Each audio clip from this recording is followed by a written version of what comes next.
organizations such as Amnesty International, UN, the International Planned Parenthood Federation, and Human Rights Watch. Así como la interacción entre el derecho doméstico e internacional en la determinación de nuevas normas jurídicas. It's a pleasure to have you here. That's all I'm going to say in English right now. Y a todos ustedes, por el tema de la traducción simultánea, necesito que cuando vayan a hacer una pregunta tengamos paciencia para poder pasar el micrófono, porque así el que está haciendo la traducción simultánea se lo puede poner a alguien. Entonces, eso es lo único que les pido hoy. Pregunta y luego con el micrófono. Fuera de eso, welcome y disfruten. Si la pregunta es en inglés. Sí, por el video, porque queremos que todo quede en video. We want everything to be recorded on video.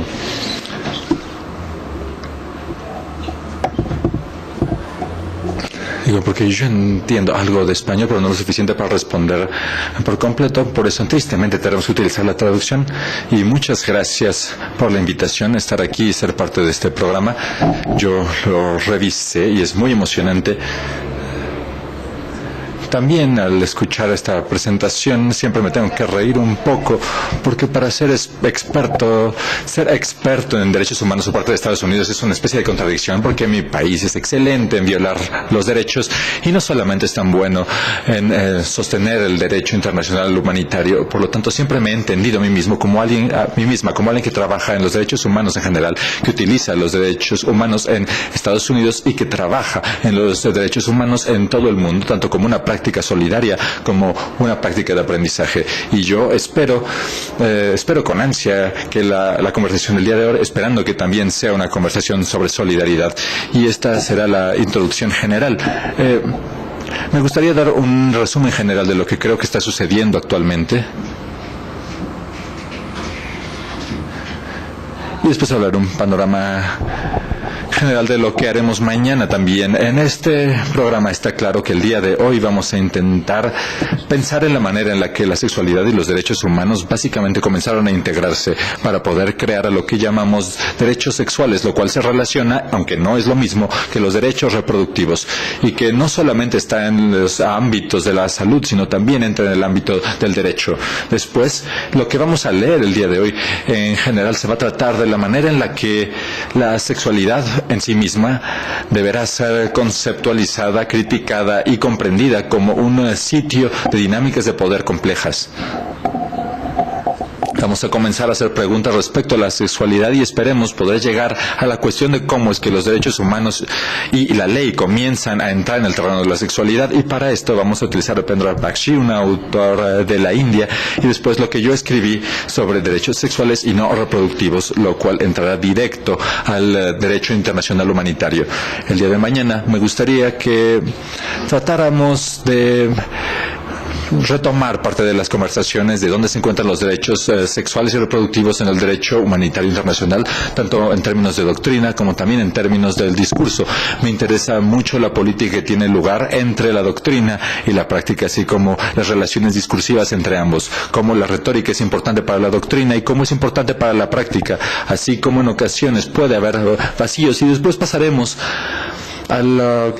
aparte en el artículo que escribí con Indy Rosman al respecto de cómo es que la dinámica de los derechos sexuales y reproductivos, de hecho en muchos lugares distintos en el campo internacional, están presentes, de manera que la libertad para la orientación sexual como una reivindicación de derechos puede parecer puede parecer ofensiva, una visión que desde luego es muy criticada y a la que presentan objeciones muchos gobiernos, pero por otro lado tiene una cierta energía en la manera en que las mujeres buscan el aborto, y cómo al buscar ese derecho, eso como un derecho, carecido de esa fuerza. Y mañana hablaremos tanto cómo entendemos la doctrina y el discurso en la práctica, y ver cómo esto constituye la manera en la que se estructuran los derechos humanos, cómo pensamos en la manera en la que quizá los derechos sexuales son los nuevos derechos modernos, la manera en la que nos volvemos ciudadanos es de esta manera, con la libertad de la orientación sexual es moderna, mientras tanto el aborto no se puede imaginar como una reclamación contemporánea de los derechos, y cómo esto es importante para quienes estamos involucrados pensamos en los derechos sexuales y reproductivos como un terreno común de los derechos. Por esto, la charla de hoy y de mañana será muy abierta. Son temas en los que tengo más preguntas que respuestas, pero tratando de entender el problema, la situación en la que nosotros nos encontramos al hacer trabajo en cuanto a derechos humanos. Esto es lo que trabajaremos el día de hoy y mañana. En cuanto a precauciones y limitaciones respecto a cómo en estos artículos y quizá cuáles son los límites en los artículos y cómo estos pueden ser parte de nuestra conversación. Estoy usando artículos que tanto se basan en el contexto estadounidense como en la India, de Apendra Bakshi, o también principalmente hablaremos de las Naciones Unidas. Traté de no incluir artículos sobre México o América Latina en general, pero espero que nosotros podamos traer las preguntas jurídicas y doctrinales que ustedes creen que sean importantes para esta conversación respecto a los derechos humanos en su sentido global a partir de su propia experiencia y trabajo. Esto se centra en la sexualidad y su historia. Y esta historia desafía la idea de que la sexualidad solamente tiene que ver con el cuerpo.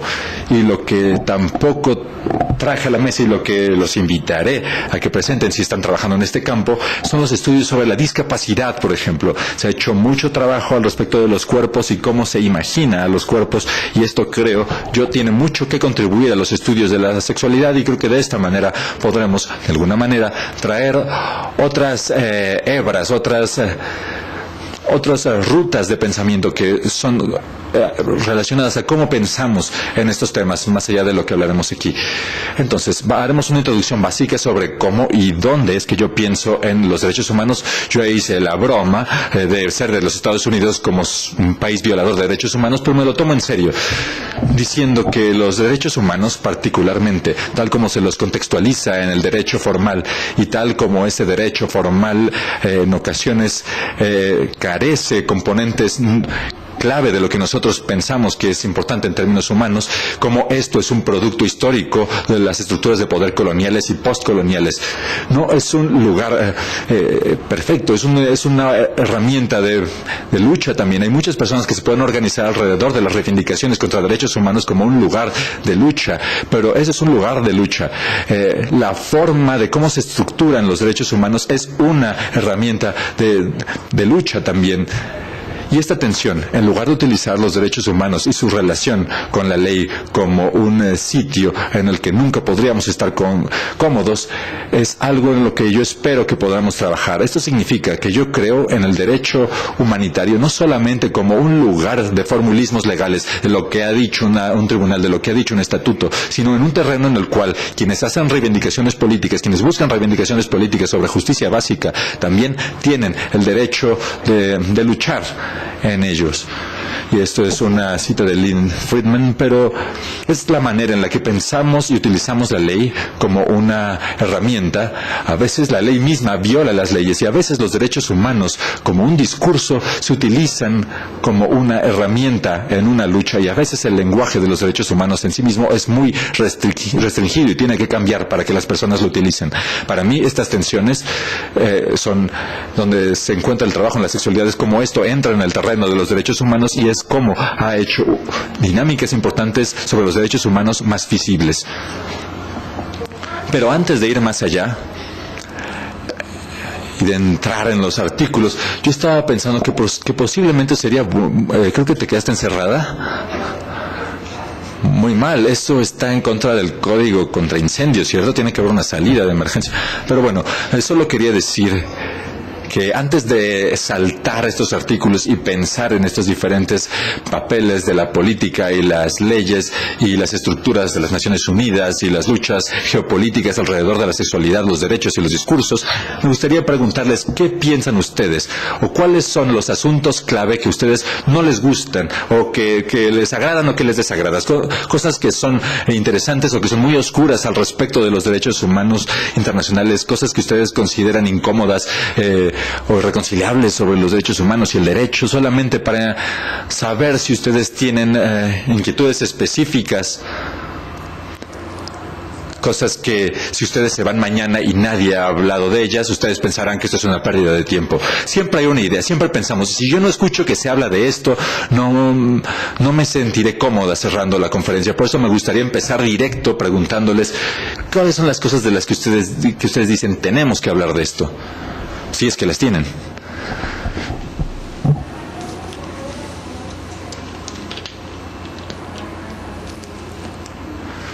Me disculpan, no es posible interpretar lo que no se diga en el micrófono.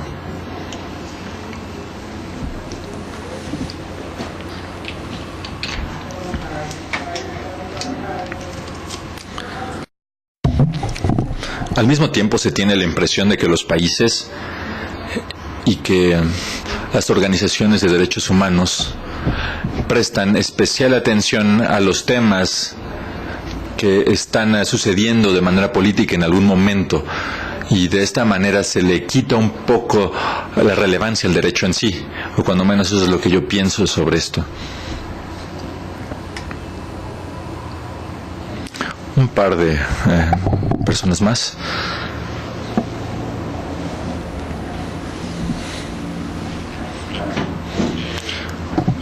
Hola, buenas tardes. Mi pregunta es al respecto de el alcance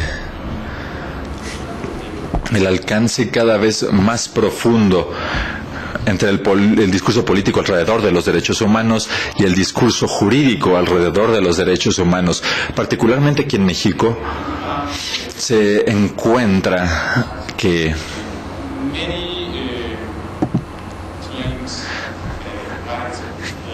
muchas de las reivindicaciones que se buscan en cuanto a derechos humanos entre el espectro izquierdista de la política y el derechista convergen alrededor del discurso de los derechos humanos, y el ámbito jurídico de los derechos humanos, los estatutos, la Constitución, las convenciones y demás, se están se están estirando mucho, creo yo, en estos debates entre la izquierda y la derecha. ¿Cómo se ve esto desde los Estados Unidos? Este alcance entre la derecha y la izquierda, y si los derechos humanos pueden lidiar con ese uso de los mismos.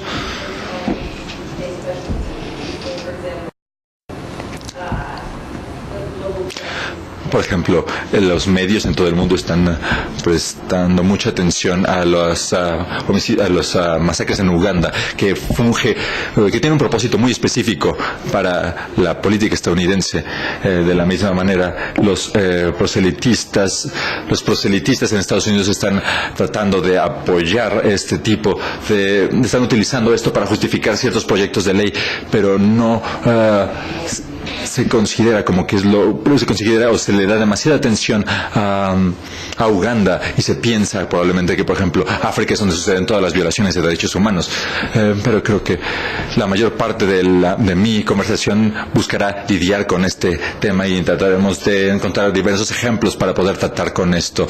Pero en cuanto a su pregunta, no estoy muy seguro de cómo se utiliza el concepto de izquierda y derecha, porque no conozco el contexto aquí.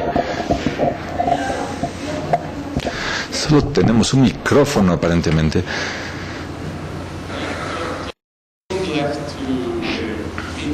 A la izquierda estamos hablando de buscar la reivindicación de los derechos sexuales y reproductivos para las mujeres, y de la derecha lo que se busca son temas de los derechos de los niños y derechos a la salud, y utilizando el mismo idioma, utilizando el mismo discurso, ellos tienden a centrarse únicamente en sus reivindicaciones ideológicas y en las leyes.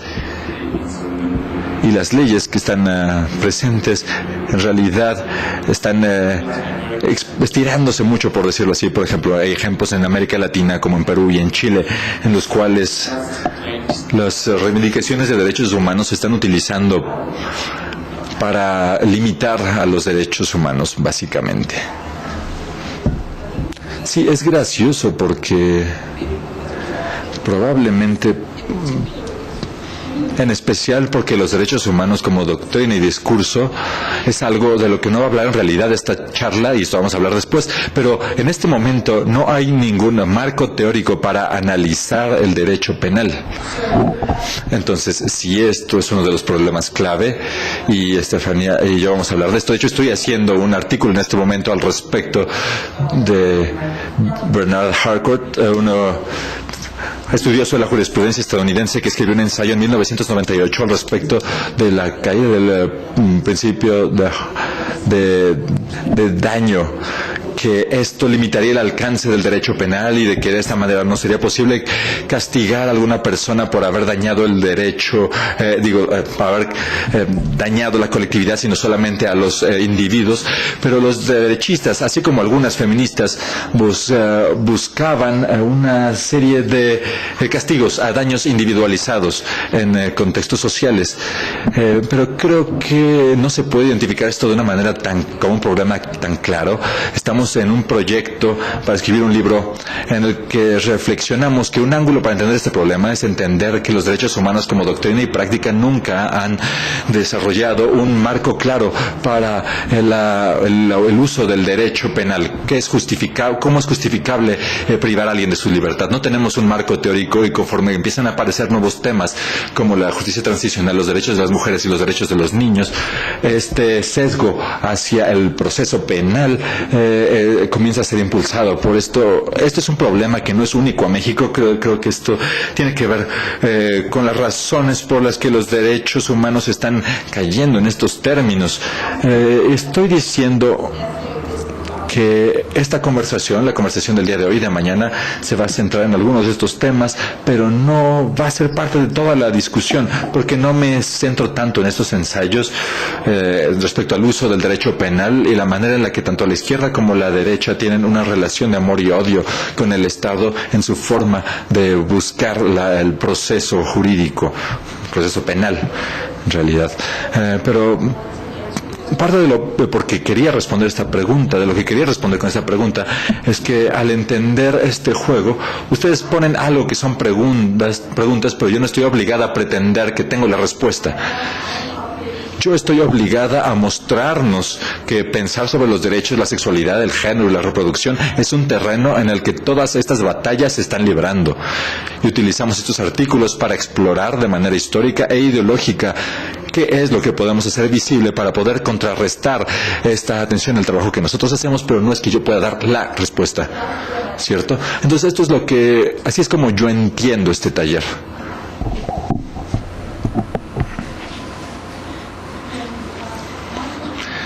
Gracias. Mi pregunta se centra más en el hecho de que en este momento tenemos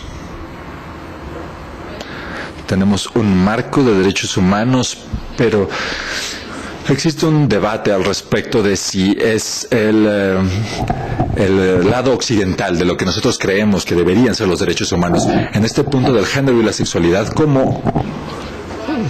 Más bien, ¿es correcto enmarcar todo el debate solamente en cuáles son qué es lo que creemos que deberían ser los derechos humanos desde el punto de vista occidental? ¿O no?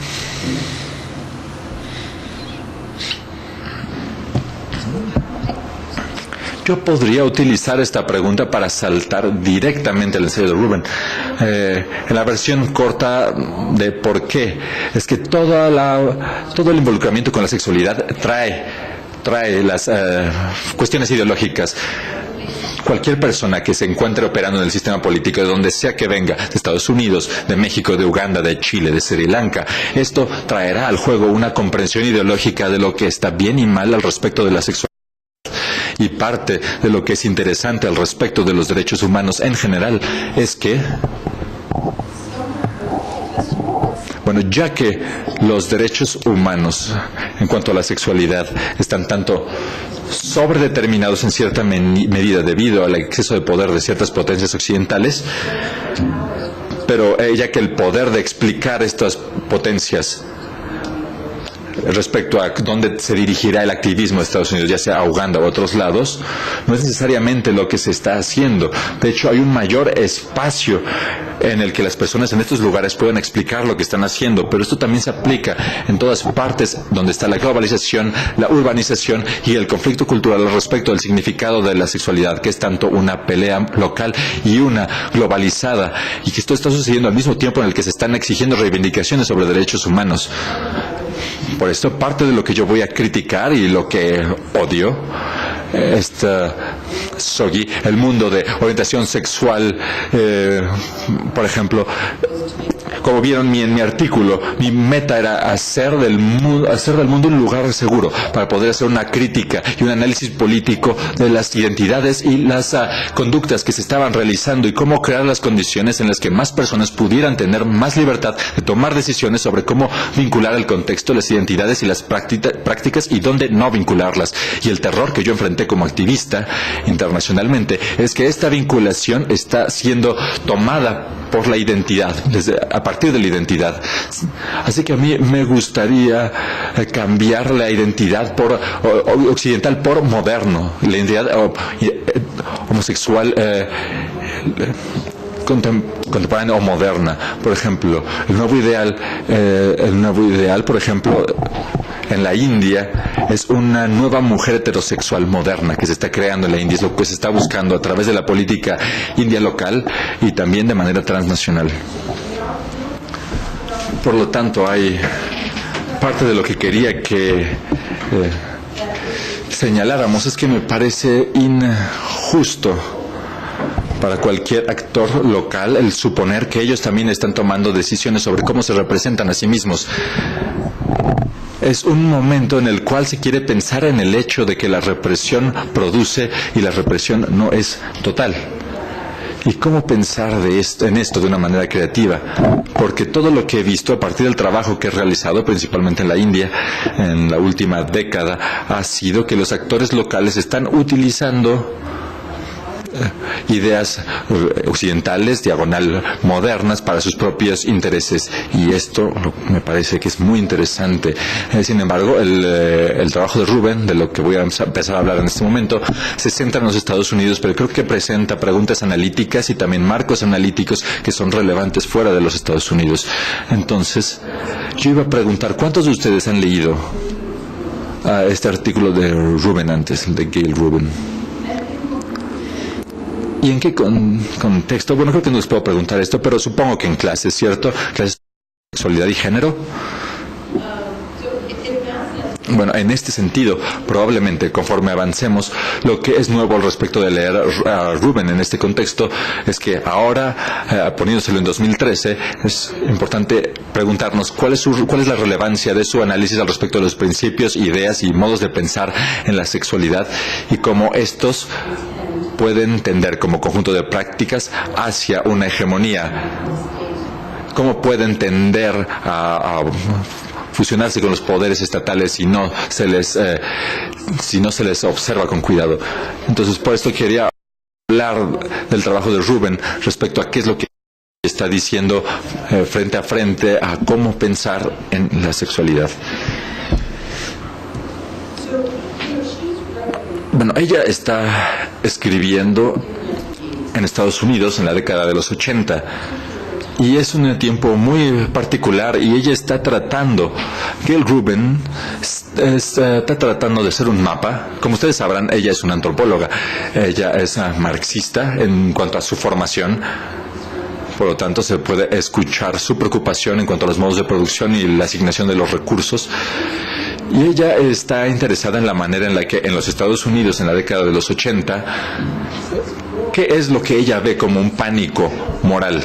Casos de pánico moral en la que ciertas formas de ansiedad sexual se vuelven momentos en los que nuevas leyes sobre la regulación del sexo se promulgarán. Ella está marcando la evidencia histórica de cómo es que estos estados de pánico se desarrollan y cómo se trata en este momento de decir a las personas, si vamos a intervenir en estos estados de pánico en el que se promulgarán nuevas leyes que criminalizarán acciones sexuales, Si vamos nosotros a retraernos o vamos a aceptarlo, tenemos que ver qué es lo que está haciendo el derecho penal y tenemos que desarrollar una teoría del sexo, una teoría para conceptualizar en el sexo, para entender la sexualidad como algo que no es algo que necesariamente se encuentra en la naturaleza, algo político, algo que al regularlo cambiamos su significado, que cada cosa, cada estructura en la sociedad hace y todo lo que hace la sociedad en su historia es parte de dar significado a la sexualidad. Así que ella escribe con una meta muy particular, que es producir una teoría de la sexualidad. Y para poder hacer lo anterior, ella trae una serie de marcos conceptuales, así como historias para advertirnos respecto a la sexualidad. Así que vamos a pasar algo de tiempo tratando sobre estas historias y estos marcos de referencia. Estas historias de las que ya hemos hablado y que se relacionan con tu pregunta hasta cierto punto, es que ella argumenta que en el mundo contemporáneo las ansiedades nacionales, que podrían ser demográficas, que podrían tener que ver con la inmigración y que pueden tener que ver con fallas económicas, con luchas entre el capital y otros estados, se desplazan hacia la sexualidad y el género. De hecho, la ansiedad de la sexualidad es una forma de desplazar otras ansiedades nacionales, y ella hace un mapa de lo anterior en los Estados Unidos. Y a ella le interesa porque porque este desplazamiento no sucede en el vacío. Es voltear al sexo y decir debemos tener miedo porque nuestros niños van a sufrir debido a un depredador sexual, o nuestras mujeres se van a volver menos femeninas, su sexualidad está en riesgo. La razón por la que los miedos alrededor de la sexualidad funcionan también es porque estos entran a un pensamiento en la sexualidad que ya contienen una serie de pensamientos limitantes. Y a ella le preocupa mucho que nosotros vamos a desempacar, por decirlo así, estos pensamientos limitantes. Así que ella idea ciertas afirmaciones clave al respecto de falacias o errores de pensamiento al respecto del sexo. Y solo para recordarles, para quienes lo hayan leído en clase, probablemente lo leyeron como un artículo que básicamente estableció los cimientos de la construcción social de la sexualidad. De eso se trata este artículo, pero no usa estas palabras. Establece lo que ahora en estudios de la sexualidad le llamamos la teoría de la construcción social. Y uno de los primeros proponentes de la teoría de unas primeras proposiciones de esta teoría es que la sexualidad tiene una historia. Podría ser estúpido, podría ser demasiado obvio, pero ¿qué significa esto? ¿Qué significa decir que la sexualidad tiene una historia? Me siento tentada a entregar el micrófono. ¿Qué quiere decir cuando decimos que la sexualidad tiene una historia? Probablemente que los límites de lo que nosotros pensamos en términos de normal o común o correcto o bueno cambian con el tiempo dependiendo del momento cultural en el que atraviese cada país o cada comunidad particular. ¿Sí? Quizás significa que tiene toda una historia y que está dentro de las personas que han vivido en diferentes periodos de tiempo, como que todas esas personas tuvieron la misma curiosidad o tendían a hablar sobre el mismo tema. Cuando se estudia la historia, cuando menos en la forma en la que Rubén nos está pidiendo que estudiemos la historia, no solamente se están estudiando fechas y personas famosas, se está estudiando un conjunto de hechos que sucedieron y que indican que las decisiones se están tomando respecto a cómo se organizará o reorganizará el poder. Puntos de cambio en la sociedad que nosotros marcamos como algo que tiene un significado específico. Estos son importantes para nosotros como historia porque crean las instituciones que nos importan, los momentos en los que estas instituciones atravesaron cambios, y la sexualidad se encuentra inserta en estas instituciones y estos aparatos, la religión, el mercado, la familia. Y podríamos recorrer todas las distintas estructuras dentro de cualquier sociedad. Y decir que algo tiene historia es decir que puede cambiar con el paso del tiempo. no necesita que haya progreso. Eso no es una necesidad lógica, sencillamente es decir que es diferente en un momento y en otro. Y el darle un sentido y tratar de entender cuál fue el significado que se le dio a un acto sexual, ya sea que haya sido heterosexual o homosexual, que haya sido la violación como una construcción, que la violación en el siglo XIII en Francia o la violación tal como se le en las historias védicas tempranas de la India, como esto tiene un significado distinto. Pueden ser las mismas acciones físicas que podamos reconocer, pero los actores, ¿quién recibe un resarcimiento? Esto sería distinto actualmente que en el siglo XII o en el siglo XI. Y es distinto cómo se entiende en ese momento y cómo se entiende actualmente, y esta es una parte de cómo se puede entender la sexualidad en la historia. Lo que impulsa a la historia de la sexualidad es la noción de que la sexualidad es algo que se siente, que es algo innato, es algo que nosotros nada más expresamos como parte de la expresión de nuestros cuerpos. Y lo que es complicado al respecto de esta teoría de la construcción social de la sexualidad, particularmente en cuanto a los derechos humanos, y ella lo señala, es que mucho de lo que se ha considerado como liberador en términos de la expresión sexual, y ella habla de Robert Wright, dicen que esta es la explosión de la verdadera naturaleza ante la represión regulatoria, la verdadera expresión, la libertad sexual. Ella dice, no hay tal cosa como una explosión de la verdadera naturaleza. Aún así, ella quiere sostener la idea de que tenemos que luchar en contra de la represión regulatoria, pero ella no lo quiere basar en la noción de que hay una verdadera naturaleza que nosotros tenemos que liberar y ser libres de expresar. Ella no quiere eso, quiere que los cuerpos sean importantes, que los cuerpos estén seguros en lo que puedan desear, pero ella no considera que es importante en términos de justicia el ubicar al derecho sexual como un impulso, como una necesidad natural. Y para muchos de quienes luchan en pro de esto, lo consideran como algo que está en contra de lo que ellos piensan. Muchos de los que abogan por los derechos homosexuales, por ejemplo, dicen, bueno, es que esta es mi naturaleza, así fue como yo nací. Sin embargo, los actores políticos necesitan tener una conciencia, responsabilidad y la capacidad de actuar. Si se quiere, se necesitan estos tres, no solamente una explosión de la naturaleza, y también si se quiere pensar en la sexualidad como algo que puede ser diferente con el paso del tiempo, entonces que las diferentes intervenciones son importantes y que hay un espacio para que las intervenciones políticas cambien las prácticas actuales. Entonces es necesario no decir siempre ha pasado así. De hecho, sería útil decir, ¿saben?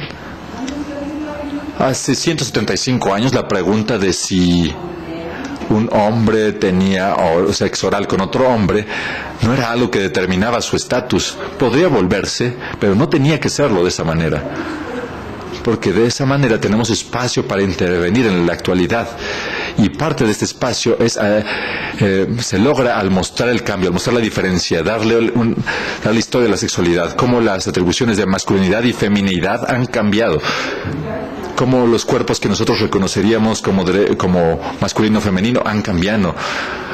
Y lo que fue importante al respecto de ser masculino en el siglo XII o en un momento cultural no es lo mismo que nosotros pensamos que es masculino en la actualidad. Y esto es parte de lo que ella se está centrando en realidad al pensar en estas preguntas históricas antropológicas, y también al pensar en esto en una cuestión política. ¿Cómo podemos pensar en esto en intervenciones? ¿Cómo podemos pensar en el cambio de la política en este sentido? Así que me voy a detener en este momento para escuchar sus preguntas y comentarios. ¿Están conmigo? Bueno, pero esta noción, tanto de que la sexualidad tiene una historia, como de que el conocimiento natural y esencial respecto del sexo no es la base de una comprensión del sexo. Y estos son dos temas centrales para Rubin y para la teoría de la construcción social conforme ha evolucionado con el paso del tiempo.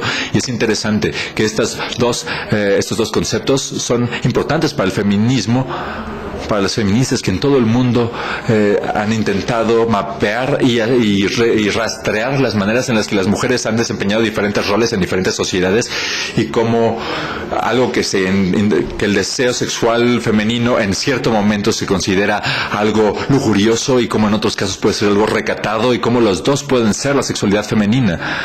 Y al afirmar estos dos se está diciendo que no hay una sexualidad femenina esencial y de esta manera esto refleja qué es lo que una sociedad busca y desea. Entonces, para el feminismo, esta deconstrucción del centralismo en el sexo ha sido un componente clave de la sexualidad, ha sido un componente clave del feminismo. Y todo esto comenzó con esta afirmación o esta idea. Y otra de las afirmaciones que le preocupa mucho respecto de la sexualidad es a lo que ella le llama la negatividad sexual. Es decir, la idea, Sontag creo que lo dijo particularmente debido a la manera en la que el pensamiento cristiano ha afectado a Europa, a América y a través del colonialismo británico a partes de Asia y África, la idea del cristianismo de que el sexo que no esté justificado por un propósito superior es algo degradante, que siempre tiene que haber un caso especial para justificar la actividad sexual. Ella, dice, es una forma de pensar, es una ideología, no es una verdad. Pero la noción de que el sexo en sí mismo es negativo, que la experiencia de tener un encuentro sexual o fantasías sexuales, la masturbación, todo esto, si esto no es definido por un valor superior, entonces está mal. Y un valor superior hasta los 50 en muchos países era desde luego el matrimonio y la reproducción. Este valor superior en la actualidad para muchos de nosotros es el amor y la intimidad. Y digo, a mí me encanta el amor y la intimidad, pero yo necesito reconocer que mi amor del amor y la intimidad también es un valor que se coloca sobre las conductas sexuales, de manera que digamos una canita al aire, por ejemplo, en mis términos, desde una perspectiva de derechos humanos, tiene que ser tan seguro, considerarse tan seguro como una relación sexual en la que hay amor y la intimidad. Porque yo voy a seguir a Rubén en este camino diciendo que el sexo por sí mismo tiene valor. No tiene que estar justificado por un valor superior. Y dentro de los derechos humanos, prácticamente todos nosotros hemos tenido alguna dificultad con ello. Y creo que esto se aplica mucho para el feminismo. Nosotros hemos estado luchando por tanto tiempo para tener igualdad en la intimidad, que decir que la intimidad no es la meta de la actividad sexual, entonces es algo que da miedo. Y Rubén, ella todavía está escribiendo en este tipo de temas y dice que se puede elegir la intimidad dentro de la sexualidad, pero no tendrá que justificarse por un propósito superior. Eso es lo que ella afirma.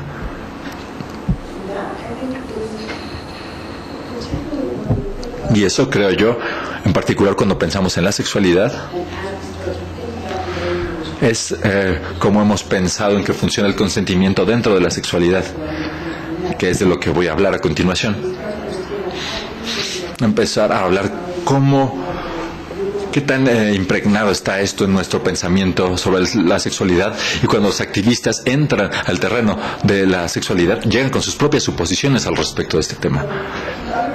Entonces las demás teorías de las que ella habla, y no voy a pasar mucho tiempo en ellas, es la teoría del dominó, y en cuanto a la falta de una teoría de la variación benigna, que es una noción básica antropológica o social. El hecho de que las personas hagan las cosas de una manera distinta es algo benigno. No hay una sola buena manera de tener relaciones sexuales. Que esta variación benigna es aceptable. Entonces vamos a quedarnos con esta pregunta que siempre la tengo en la mente y voy a suponer que también está en la de ustedes. ¿Qué tan lejos tenemos que llevar esto? ¿Cuándo debemos preocuparnos del abuso, de la coerción y de los daños?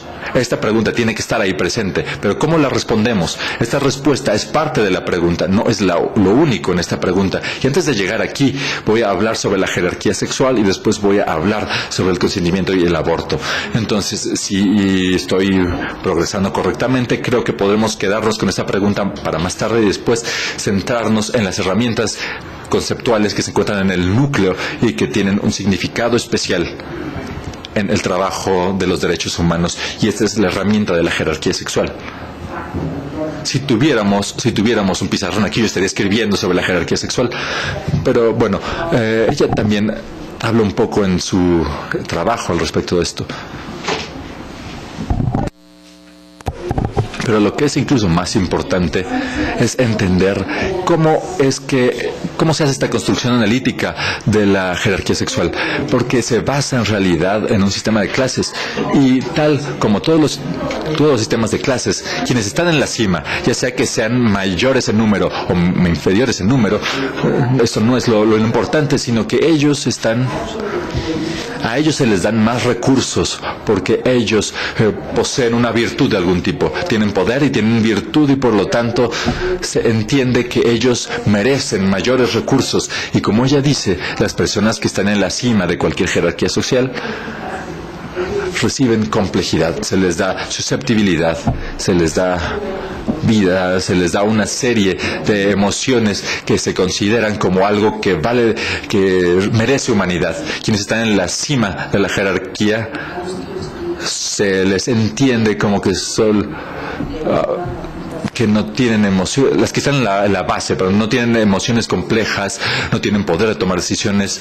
Entonces, esta jerarquía social asigna tanto recursos materiales reales, por ejemplo, buenos, no sé, residencias, ingresos, la capacidad de ser contratados en mejores posiciones, así como darles mayores juicios de virtud.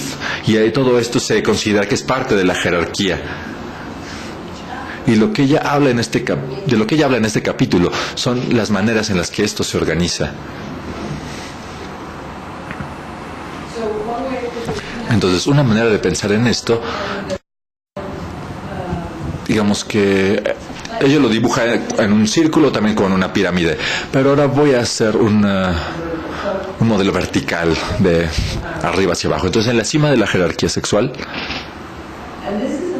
y este es un mapa de 1984, que es cuando ella escribió este ensayo. Y es interesante porque en ocasiones es un buen ejercicio mapear lo que nosotros creemos que es la jerarquía sexual, no sé, de la Ciudad de México, o de su grupo de alumnos, o de los profesores. Se puede elegir un grupo, porque otra cosa que hay que saber sobre estas jerarquías es que hay una jerarquía enormemente normativa que utilizan los países para gobernarse. Y cuando hablo de normativo, lo estoy diciendo en el sentido de que es un estándar por el cual se les dice a las personas que se tienen que regir o tienen que actuar.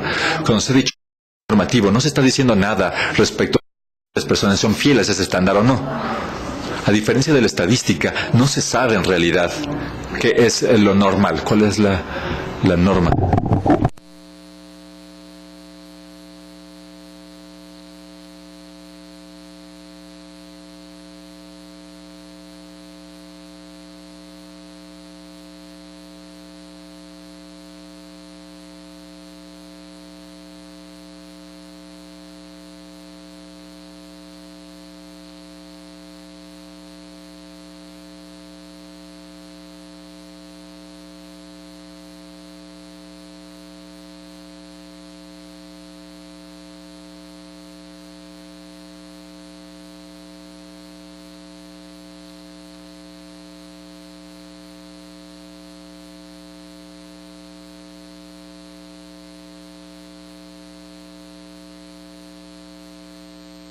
Lo que se piensa lo que se le dice a las personas que tienen que hacer, el estándar normativo, es lo que muy probablemente harán.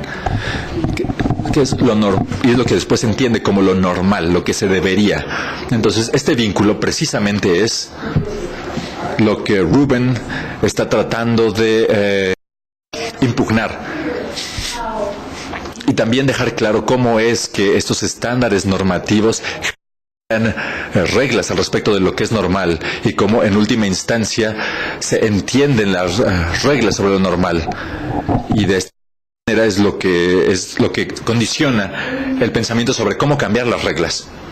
Entonces, en la parte superior de su jerarquía sexual se encuentra la monogamia.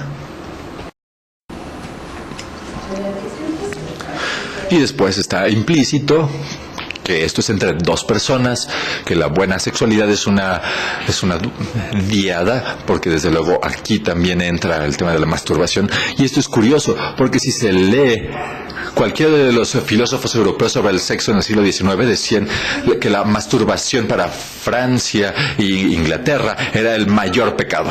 Pero ahora es como que no es tan bueno, pero no tan mal, ¿qué importa? Pero nunca va a encontrarse en la cima de lo que se considera normal, porque no está entre dos personas. Y parte de lo que justifica el sexo es esta intimidad monógama. El matrimonio, como dice, es lo que está en la cima, pero no está tan claro que esto sea en realidad la cima de la jerarquía. Se puede estar hasta arriba de la jerarquía sin estar casado, siempre y cuando esa persona sea monógama, se encuentra en una relación de dos personas, y esto es lo nuevo que se considera normal. Lo que sería contemporáneo, el tener una compañía, es decir, que somos mejores amigos pero a la vez amantes. Y todo esto son las nuevas normas sociales que estructuran la heterosexualidad, y estas también son las normas sociales en las cuales la homosexualidad, es decir, las conductas con el mismo sexo, solían estar prohibidas con base en esto. Esto entra en conflicto si se adhiere a la norma de la intimidad, de la monogamia, si se estructura a sí mismo como que es un acompañamiento. Entonces, a pesar de ser esta relación homosexual, puede ir a la cima de la jerarquía. ¿Cierto?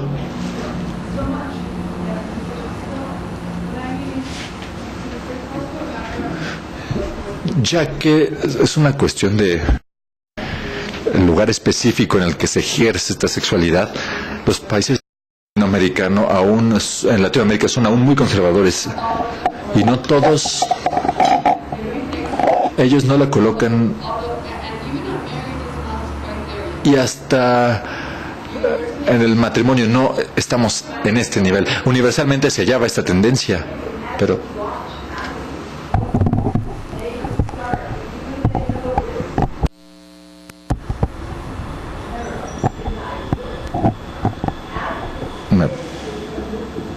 una disculpa, no se puede interpretar lo que no se diga en el micrófono.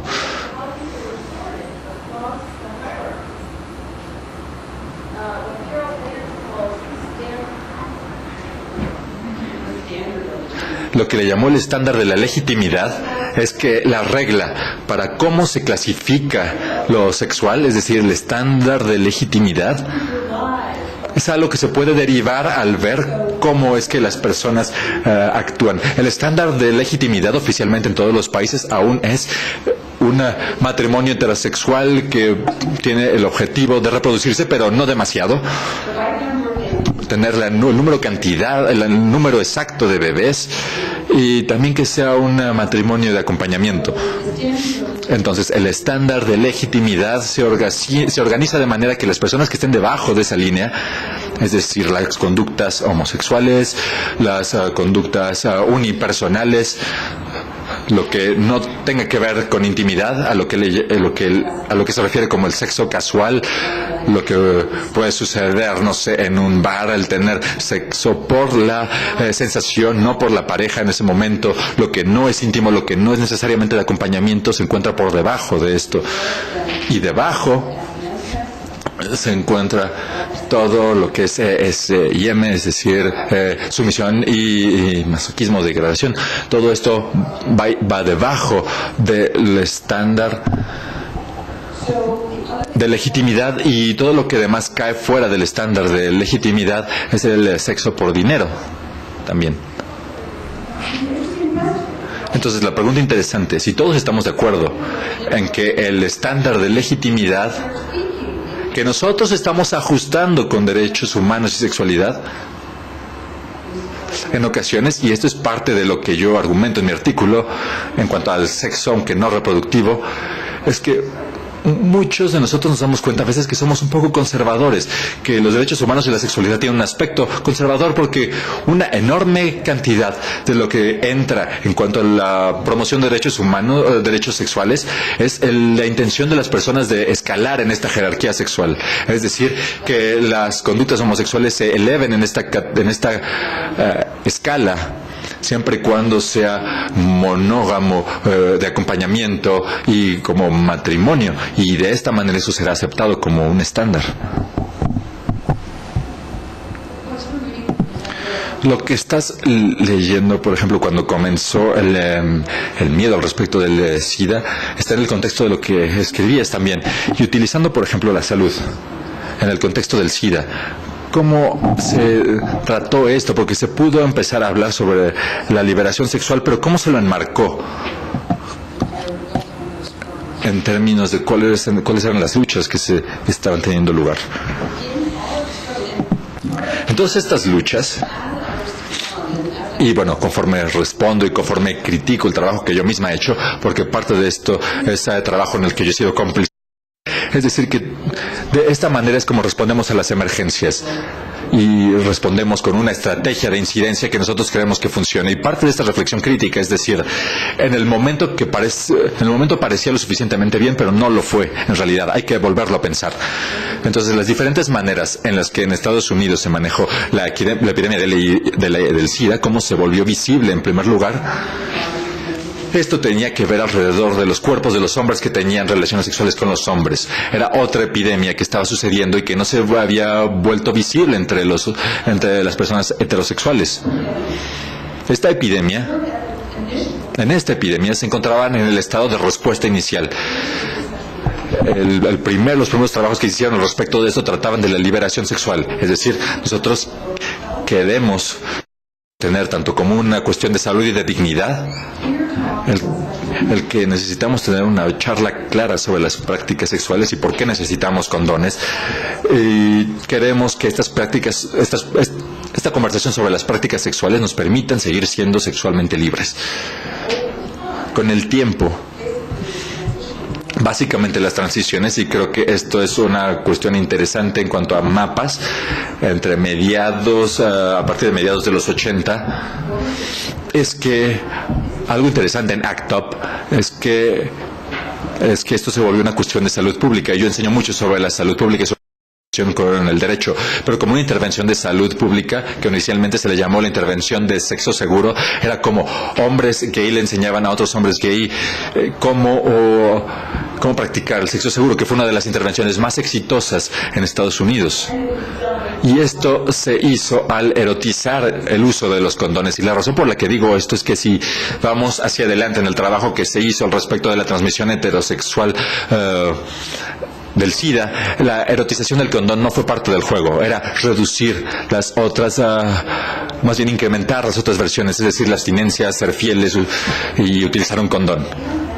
Es decir, lo que sucede en cuanto a la salud pública y como el manejo de la epidemia, conforme la multiplicidad de la epidemia se volvió clara y conforme se logró entender esto, nos dimos cuenta que era necesario mantener a la salud pública como algo que proporcionaba buenos servicios y buena información, pero de manera ideológica y política. No se controla cómo es que el Estado proporciona estos servicios y esta información a la salud. Es decir, que la misma información sexual que se le da a los hombres, pero la información sexual que daban los hombres gay a otros hombres gay era más precisa que la que daba el Centro de Control de Enfermedades de Estados Unidos o esta otra entidad, el Establecimiento de Salud de los Estados Unidos. Cuando ellos tomaron estos mensajes de salud, entonces se volvieron más una cuestión de vamos a controlar el sexo para controlar la epidemia. Y parte de esto también lo aceptó la comunidad gay, por sus propias razones. Por esto entendieron que desde que se hizo visible la epidemia del VIH-Sida, si ellos querían elevarse en la jerarquía sexual, hablar sobre la liberación sexual no los iba a llevar a la cima de la jerarquía, y no se les puede culpar tanto porque conforme cambia el contexto social, el ánimo político de los 80 a los 90 al momento actual, sigue siendo muy conservador. Hay mucho conservadurismo por todas partes, tanto que no se le puede pedir a ningún grupo que sea el único portador de una ideología radical y aún estar en medio de la convencionalidad. Sin embargo, lo que sucede es que la variación en las prácticas sexuales se volvió visible por la epidemia del VIH-Sida en Estados Unidos y en el resto del mundo. La salud pública obliga a las personas a hablar del hecho de que lo normativo y lo normal como marco no es lo que las personas en realidad están haciendo. Entonces tenemos que hablar sobre la realidad de las prácticas sexuales. Y entonces entra el tema de cómo aceptar la realidad y qué tanto se puede lidiar con la variación benigna en el medio de una epidemia. Hay buenos ensayos al respecto de esto de Cindy Patton, que habla sobre estos temas, sobre cómo tener sexo en la epidemia, y trata de pensar si nos podríamos haber concentrado en un idioma de liberación sexual dentro de la epidemia. Y cuándo fue que esto se perdió, particularmente en Estados Unidos, conforme el discurso se movía hacia el SIDA en África y lo que sucede allá. Pero bueno, me gustaría que fuéramos de vuelta a este estándar de legitimidad. Porque una de las razones por las que yo pienso, bueno, creo que el estándar de legitimidad con el que creo que estamos actualmente en el mundo de los derechos humanos es el derecho de los adultos a tener relaciones sexuales en privado habiendo consentimiento. Esto creo que es nuestra regla operativa.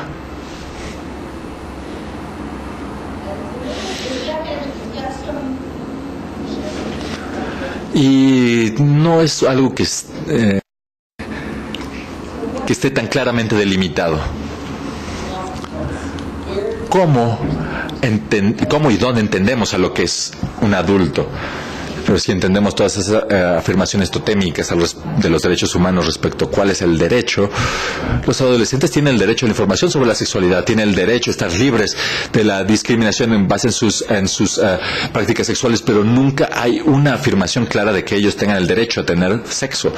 Nosotros ponemos límites alrededor para protegerlos del daño, pero la afirmación afirmativa clara en este caso, creo yo, se limita a los adultos, y esta es el de tener relaciones sexuales en privado y habiendo consentimiento.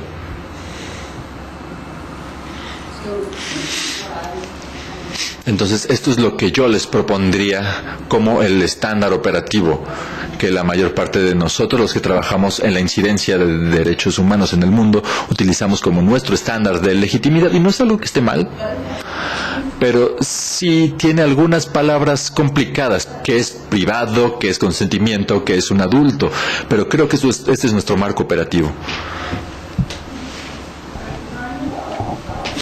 Me acordé de Bauer y todo esto de que no se tiene el derecho de participar en un acto de sodomía, que básicamente es alguna persona que hayas leído en alguna decisión o fallo de las Naciones Unidas, se considera como, hay algo que se considera como el derecho a tener sexo, y esto ha derivado en algo. Bueno, esto es todo un tema, pero voy a saltar un poco más hacia adelante. Tal como nos encontramos en la situación actual en cuanto a las afirmaciones doctrinales respecto a si se tiene, ¿cómo decirlo?, el derecho de 2/3 de tener sexo, 2/3 de la mayoría para tener sexo, porque no siempre se tiene una unanimidad. Esto siempre se basa en una doctrina de la privacidad que está cimentada en una comprensión de la privacidad tanto en términos de decisión como de espacio. Mientras más se impulse el lado de la decisión, más entra el otro lado del derecho de tenerlo o de hacerlo, en realidad. Pero nunca ha habido una declaración explícita de que los adultos tienen el derecho a tener relaciones sexuales, y la razón por la cual esto es importante. Y de nuevo, esto entra dentro de los derechos sexuales y reproductivos, y el escrito que hice con Andy Roseman es que hay más afirmaciones sobre la legitimidad de tomar la decisión de tener una conducta sexual homosexual de las afirmaciones que hay sobre esto mismo al respecto de las relaciones sexuales heterosexuales. Eso significa que la heterosexualidad no necesita ninguna justificación, pero si vamos a poner la heterosexualidad en un concepto histórico y vamos a pensar sobre los derechos que tanto los hombres como las mujeres necesitan para ser distintos en la heterosexualidad, el hecho de que no tengamos un lenguaje específico para hablar sobre la heterosexualidad es porque todo esto sucede en el contexto heterosexual. Y esto es un problema muy interesante. Lo que Glia y Lawrence, es decir, la decisión que falló en contra de Lawrence, es que esto tiene que ver con la fornicación, el adulterio y demás. Ellos están señalando el hecho de que la fornicación, como un conjunto de prohibiciones, se eliminó en la mayor parte de los países. Es decir, considerar que los heterosexuales que no están casados tengan relaciones sexuales es algo ilegal, es algo que ya no existe en la mayoría de los países, aunque en algunos es incluso una pena, es un delito capital. Pero lo que vemos es que hay grupos que están documentando su condenación de esta conducta a través de flagelación o lapidación, pero no en cuanto a la fornicación heterosexual. Pero en el adulterio lo que se está documentando es el uso desigual del concepto del adulterio. Pero es necesario considerar que lo que sucede entre una pareja no es objeto de la intervención del Estado. La evidencia que tenía al respecto de esto era una decisión del Comité de Derechos Humanos del 2004 que provino de Egipto. Este Comité de Derechos Humanos está en el Pacto Internacional de Derechos Civiles y Políticos, está representado por todas las regiones del mundo, tienen 12 representantes y ellos reciben un informe de Egipto. Ellos ven también los informes de las ONGs y las ONGs que están documentando el arresto de hombres por conductas homosexuales como un remedio a los daños, busca la desregulación del sexo consensual entre adultos y en privado y entre hombres. Las 12 páginas de este informe hay una página en medio sobre el informe de cómo las mujeres son sujetas a diferentes estándares de evidencia en cuanto al adulterio, los testigos que pueden demostrar que hubo adulterio, diferentes niveles o definiciones de adulterio para hombres y para mujeres, que para una mujer adulterio es cuando tiene sexo fuera con una persona que no es su marido, mientras que para los hombres adulterio es cuando ellos tienen relaciones sexuales en su cama matrimonial. Entonces, ¿qué deberíamos hacer? Hacer del adulterio igualmente castigable para hombres o para mujeres, o sencillamente ir más atrás y eliminar la criminalización del adulterio. Ahí no fue donde llegaron los comités de derechos humanos, sino que buscaron la aplicación igualitaria de la ley del adulterio y la descriminalización de la conducta homosexual fuera del matrimonio. Esto muestra cómo seguimos viviendo con ciertas ideas de que la sexualidad tiene que verse restringida y que esto es bueno para las mujeres en cierta medida, porque al trabajar con grupos de mujeres, por ejemplo, en este momento Corea del Sur está en un momento muy complicado de su ley para el adulterio y muchos grupos feministas cambiaron su postura, pero ellos estaban en el lado de que el Estado debería castigar y perseguir el adulterio, tanto como una forma de venganza y también como una forma de obtener beneficios económicos de la pareja. Pero entonces, al ver la afirmación central, ¿se tiene el derecho de tener sexo fuera del matrimonio con cualquier persona? Todo el mundo lo tiene. Y nosotros normalmente no tendemos a ver de dónde proviene esta afirmación.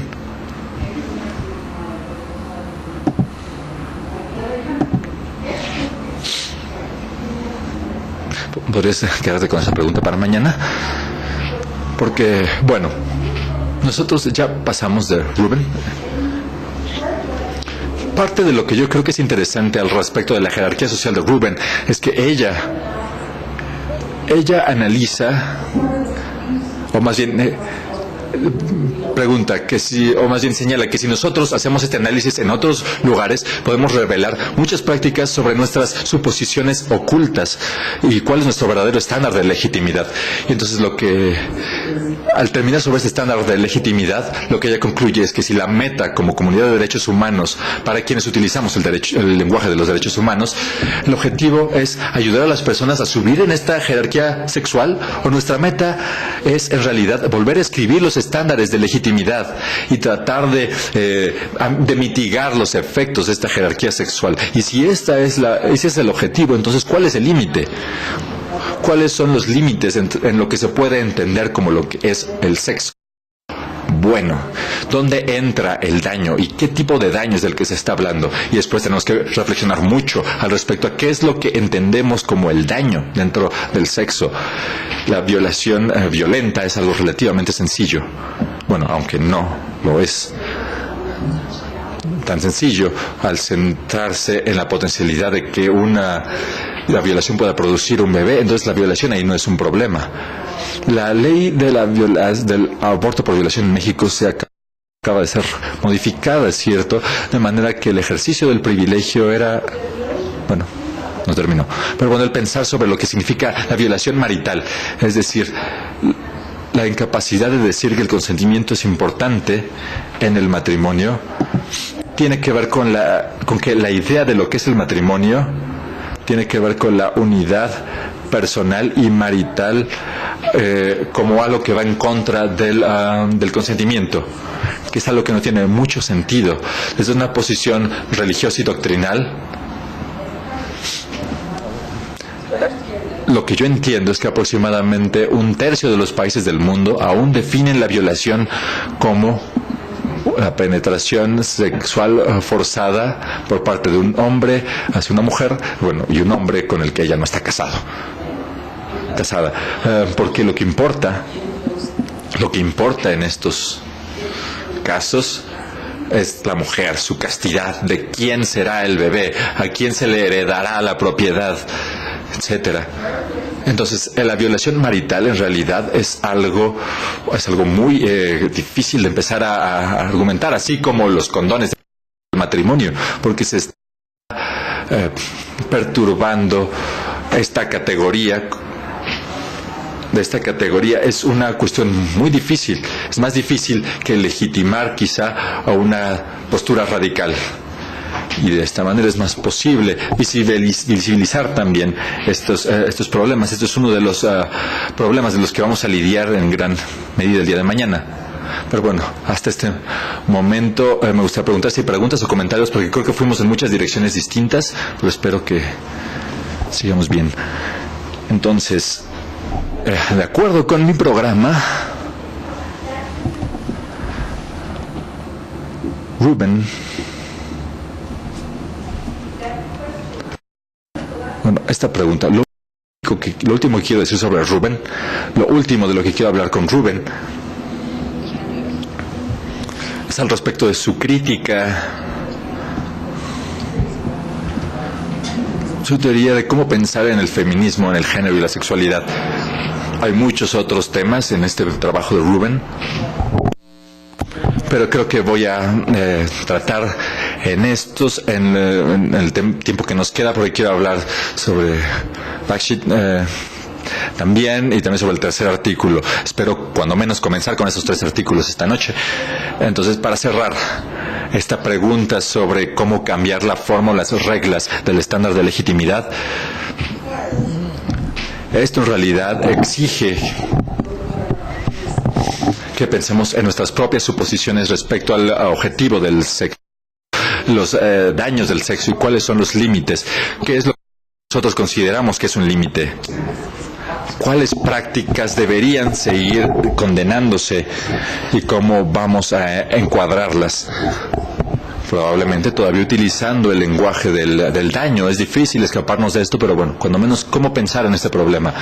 Aquí es donde entrar al feminismo es importante.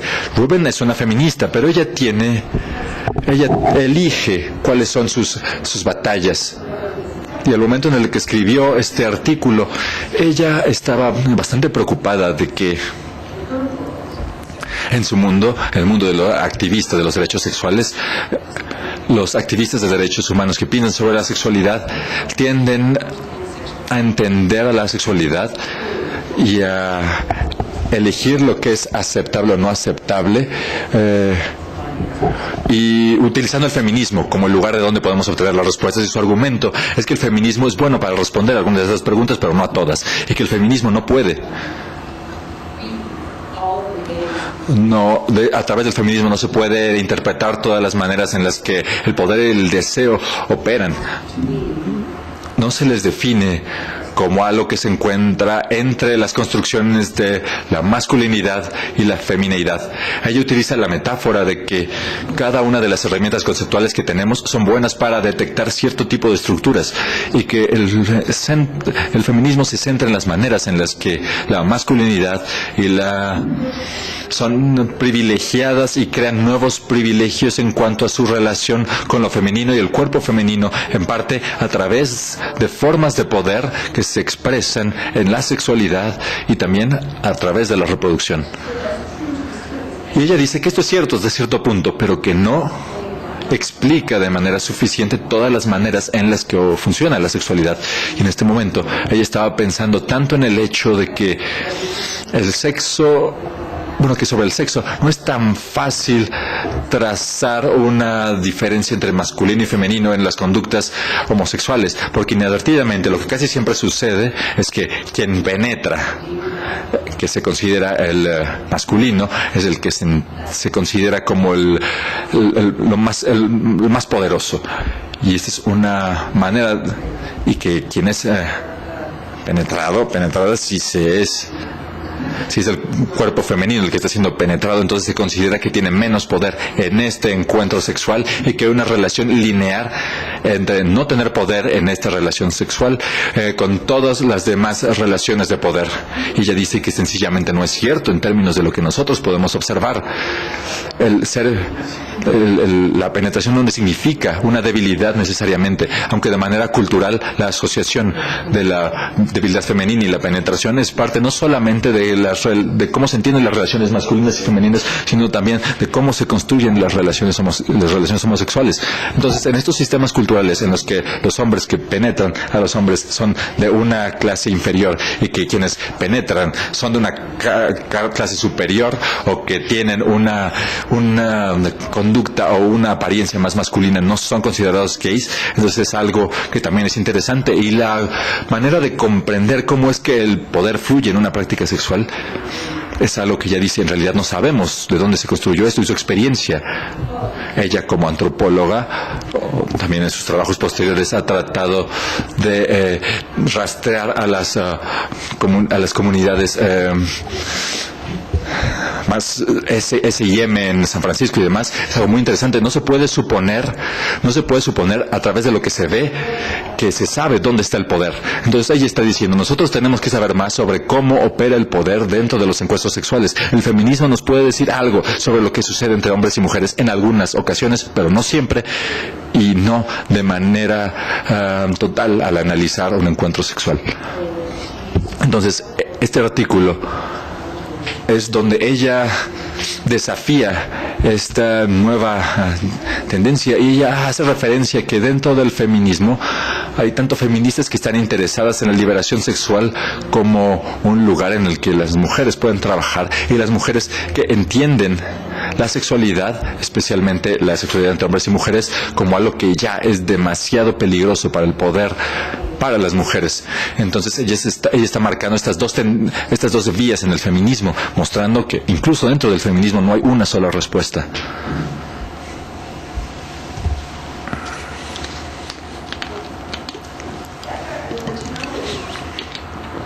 Entonces el desafío, este artículo plantea muchos desafíos, tanto para entender la sexualidad, cómo se la hace. Ella deja claro que la tarea de desnaturalizar la sexualidad es un imperativo político para entender cómo esto se conecta con otros sistemas de poder, ya sean la raza, el nacionalismo o el género. Es decir, que esto es un imperativo político. Y también el trabajo para pensar en lo que entendemos que es la ética de la sexualidad, porque ya tiene un par de párrafos en los que comienza a sugerir una ética de mutualidad, cierta forma de buscar el placer mutuo y también el respeto, pero ella no llega muy lejos. Ella nos da como el centro, nos da partes de esto, pero no lo dice de manera específica. Con derechos humanos podemos decir que tenemos un deseo mutuo, no necesariamente es igual, pero es mutuo. En su ética, solamente para decirlo entre paréntesis, que alguien quiera sexo por dinero y que alguien quiera sexo por amor, es algo que puede estar en lo que puede haber un acuerdo. Hay otros que creen que lo importante es la intimidad y el dinero, pero hoy hay quienes dicen, bueno, mientras las dos personas estén felices con lo que busquen, esto está bien. Es decir, se puede ser mutuo sin ser idéntico. Hay mucho trabajo aún que hacer en este sentido. Y parte del desafío que presenta este trabajo en cuanto a los derechos humanos es quienes practican los derechos humanos y los derechos humanos como un lugar en el que entra el derecho. Esto hereda muchos conceptos con los que empezamos a toparnos, incluso cuando empezamos a preguntarnos qué es lo mutuo, cuándo pensar qué daño es demasiado y qué es daño, si no vamos a utilizar los estándares tradicionales, cuáles serán nuestros estándares y cómo nos puede ayudar la ley para definirlos. Y bueno, me gustaría detenerme un minuto. Son las 8:25. ¿Está bien si sigo hablando hasta las 9? Bueno, sé que hay muchas cosas que no he respondido, pero el trabajo de Deependranath Bakshi es corto, son 3:30, 4 páginas, pero creo que esto presenta muchas ideas muy interesantes al pensar en la ley y su relación con los derechos. Bueno, podremos hacer una pausa de 5 minutos, ¿qué opinan? Bueno, por favor, siéntanse libres de entrar y salir, porque bueno, las necesidades de la vida son lo que son y pues bueno, es necesario.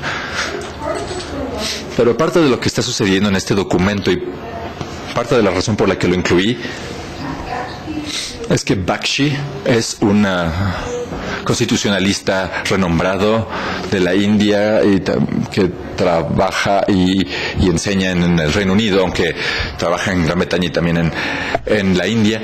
Escribió la introducción a un documento que fue creado por la Unión la Unión Popular para las Garantías Individuales en la India, y lo que ellos están tratando de hacer es un proyecto documental al respecto de los abusos que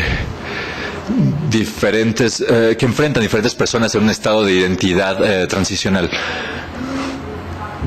Y India es un país enormemente poblado, tiene 1.000 millones de habitantes, una historia increíble y distintos tipos de roles de género, tanto urbanos como rurales, del norte, del sur, basados en el hinduismo, algunos basados en el cristianismo, y todas estas diversidades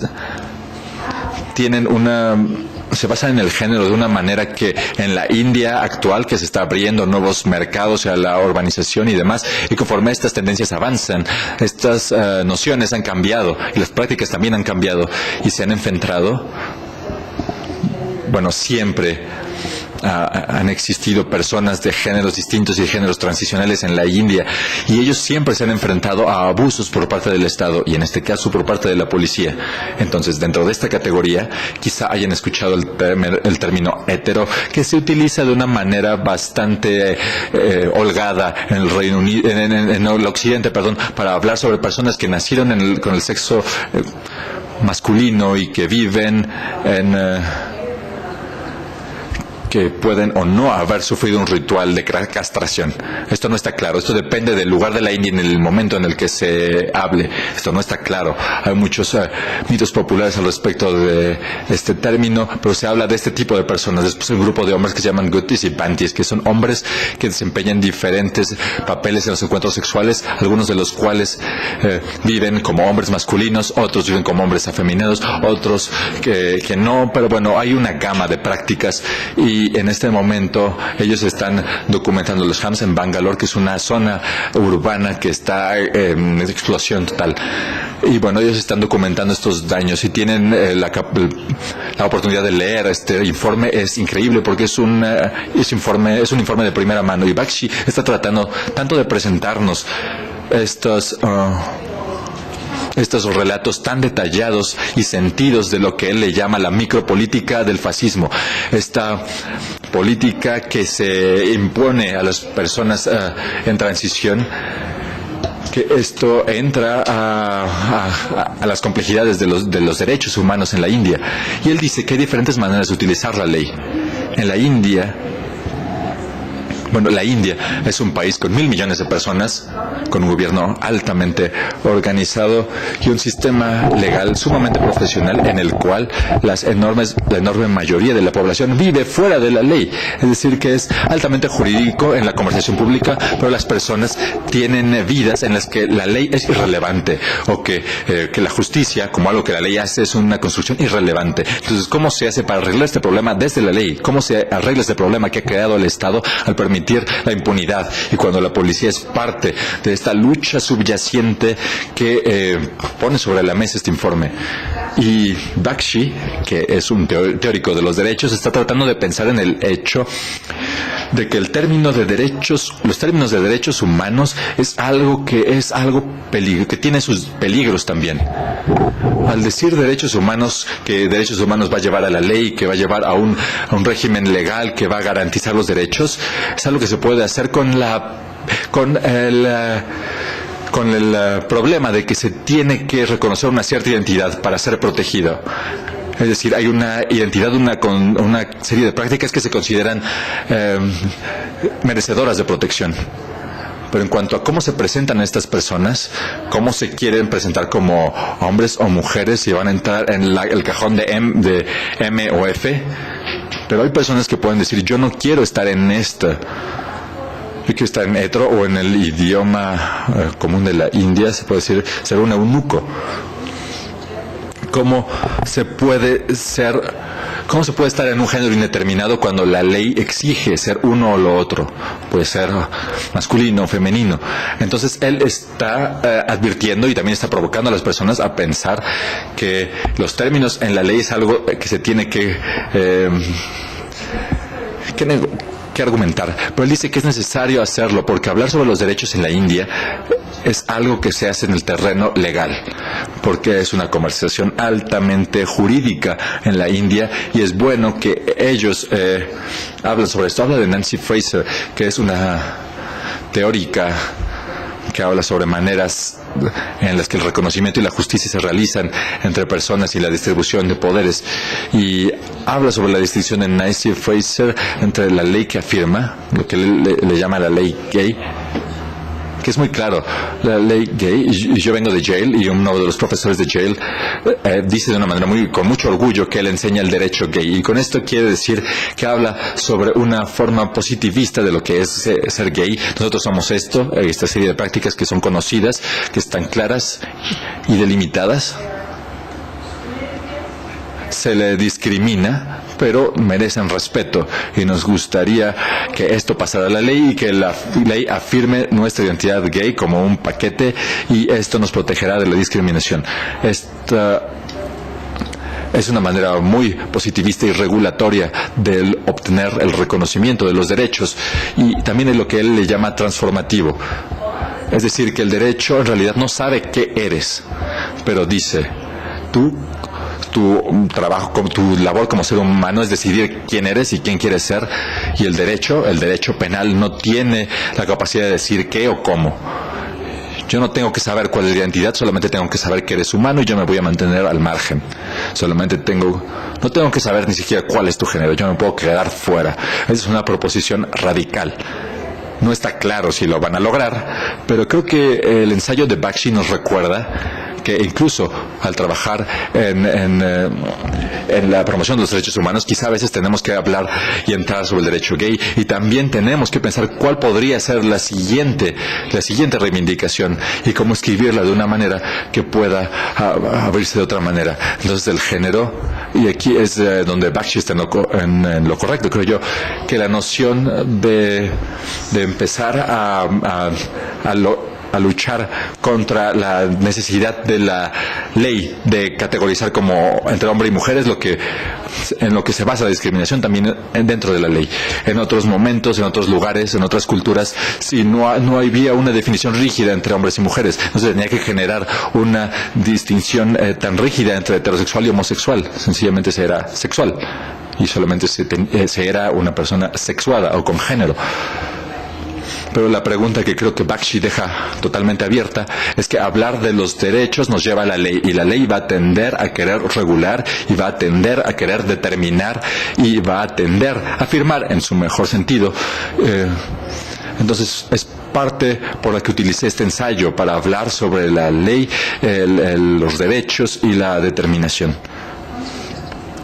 ¿Preguntas o comentarios al respecto de esto? Porque creo que lo dije muy rápido.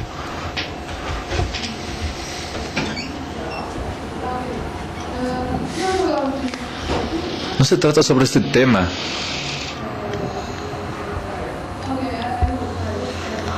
Lo voy a intentar en español.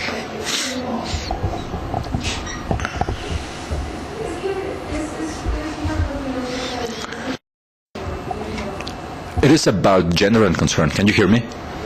Okay, great.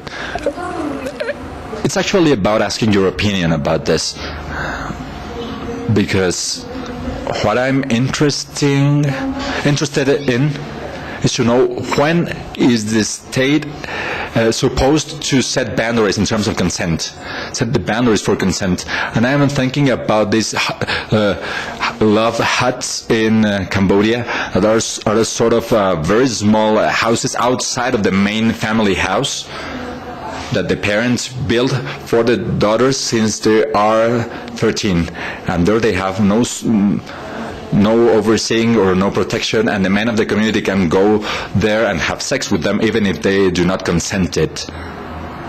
And I am also thinking about Christian families in Mississippi, in which the father can put a symbolic ring on the finger of his daughter,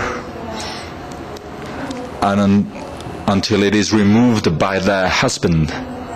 So it is somewhat as a transfer of property between the father and the husband of his daughter. And that is for them a way to express consent. So if the girl in this family from Mississippi, even if she wants to have consensual sex with somebody else, she cannot do so because of the social pressure and the pressure of the father.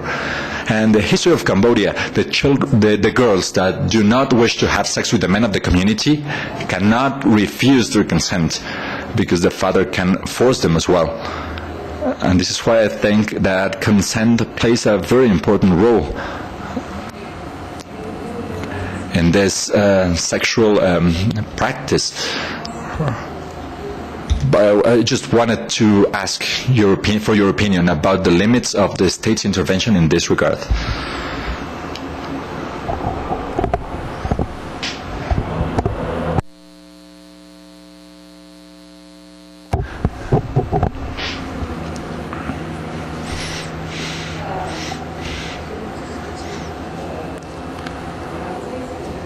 Voy a repetir esta pregunta, voy a repetir el núcleo de esta pregunta en inglés para mí misma. Esto se centra en la manera en la que yo entiendo lo que estás preguntando es si es adecuado decir que los términos en los que el Estado debería intervenir con algún tipo de fuerza están alrededor de la noción del consentimiento. Y diste el ejemplo de Camboya y otro de los Estados Unidos en Mississippi, en los que la pregunta es, creo yo, que se entiende que las familias están generando condiciones a partir de las cuales lo que las mujeres jóvenes quieren es irrelevante y que la práctica social es distinta. Y también, ¿cuál es el papel del Estado al pensar en esta presión social en particular? ¿Estoy en lo correcto?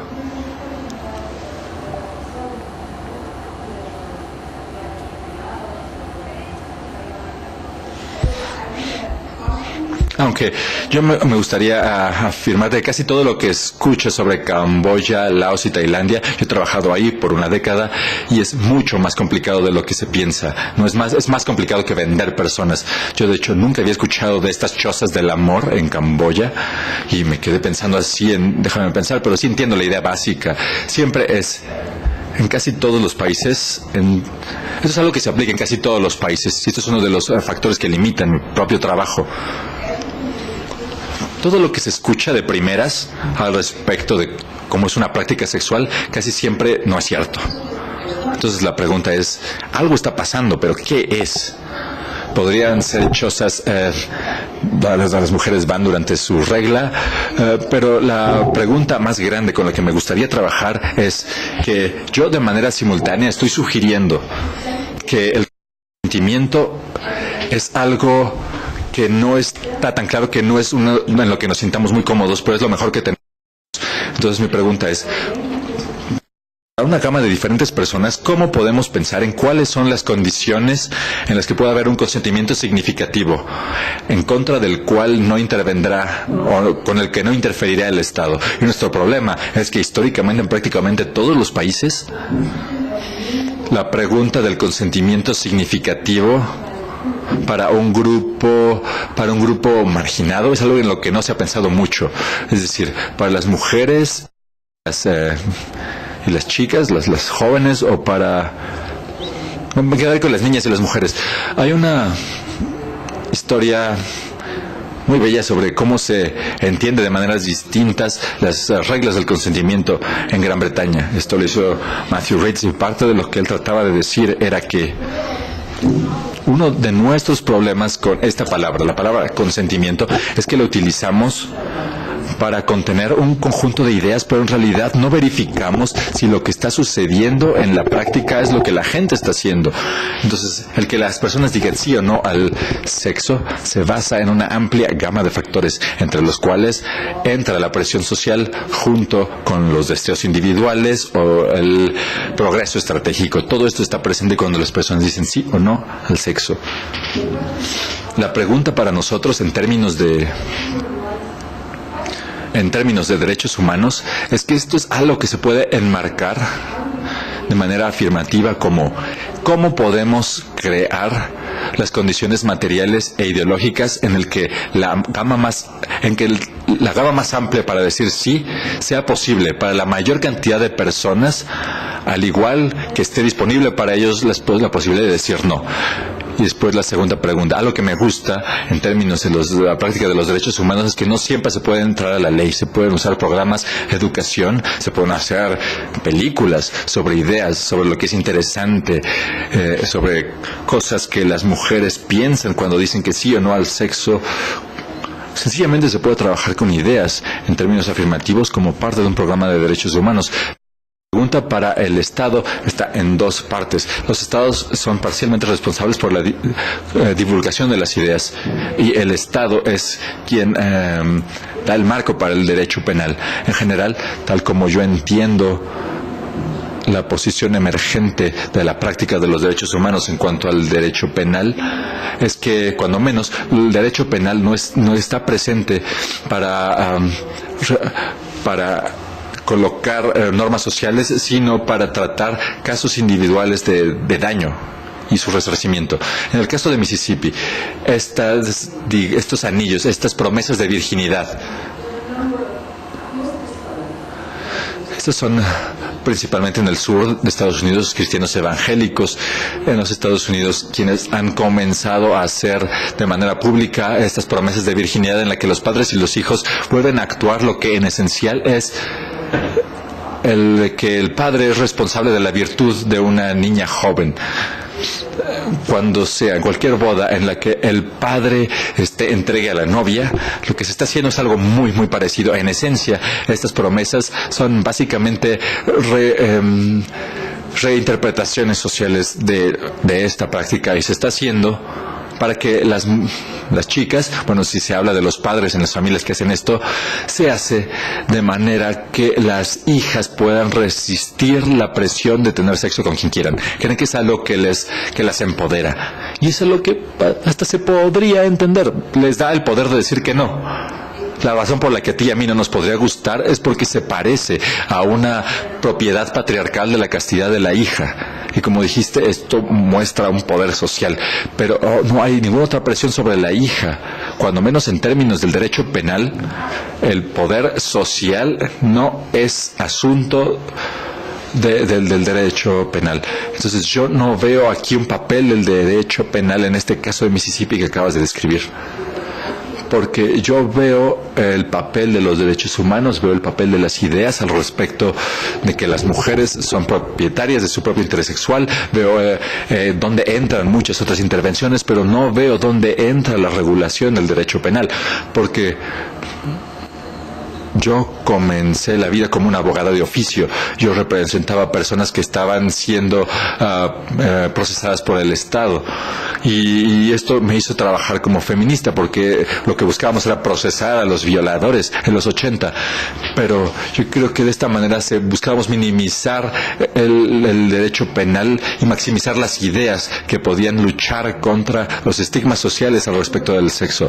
La historia de este caso en Camboya es distinto, porque si nosotros tomamos como dados estos hechos, porque estos hechos, como los describiste, el de estas chicas que son de una cierta edad, que no son capaces de decir sí o no a las personas, que principalmente eran hombres, que querían tener relaciones sexuales con ellas. Si no se puede decir sí o no, entonces ahí sí entra el papel del Estado, porque entonces en este punto la capacidad de tomar la decisión a decir sí o no al sexo ha sido decidida por las acciones de otras personas, y esto fuerza a alguien a tener una relación que ellas no quieren.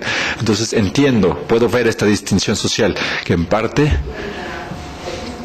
o cuando menos en la manera en la que lo describiste, esta persona de 13 años en comparación con las promesas de virginidad, bueno, la niña que está prometiendo la virginidad de su padre podría no tener el sexo que quiere, pero no está haciendo algo que no quiera.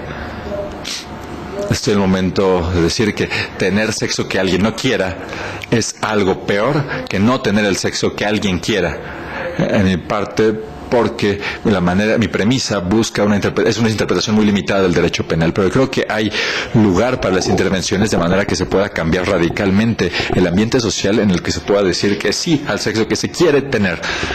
Pero por lo que entramos al comentario de las bodas, es que aquí tenemos que estar dispuestos a decir que el padre no tiene ninguna injerencia, simbólica o no. Él no tiene derecho a actuar como que está entregando a su hija. Y como mensaje social, esto es algo más difícil de promover, incluso para muchos de nosotras que somos feministas, porque esto es algo que está muy inserto en todo lo que rodea las bodas.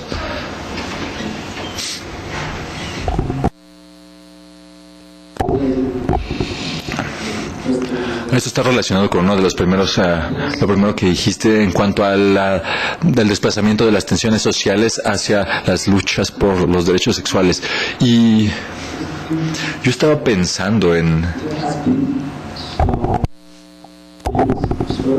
si se han observado vínculos en las tensiones sociales. ¿Qué tipo de tensiones sociales son las que se mueven hacia la consolidación de los valores?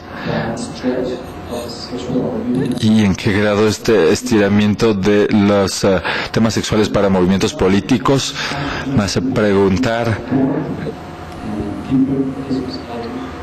qué es lo que es?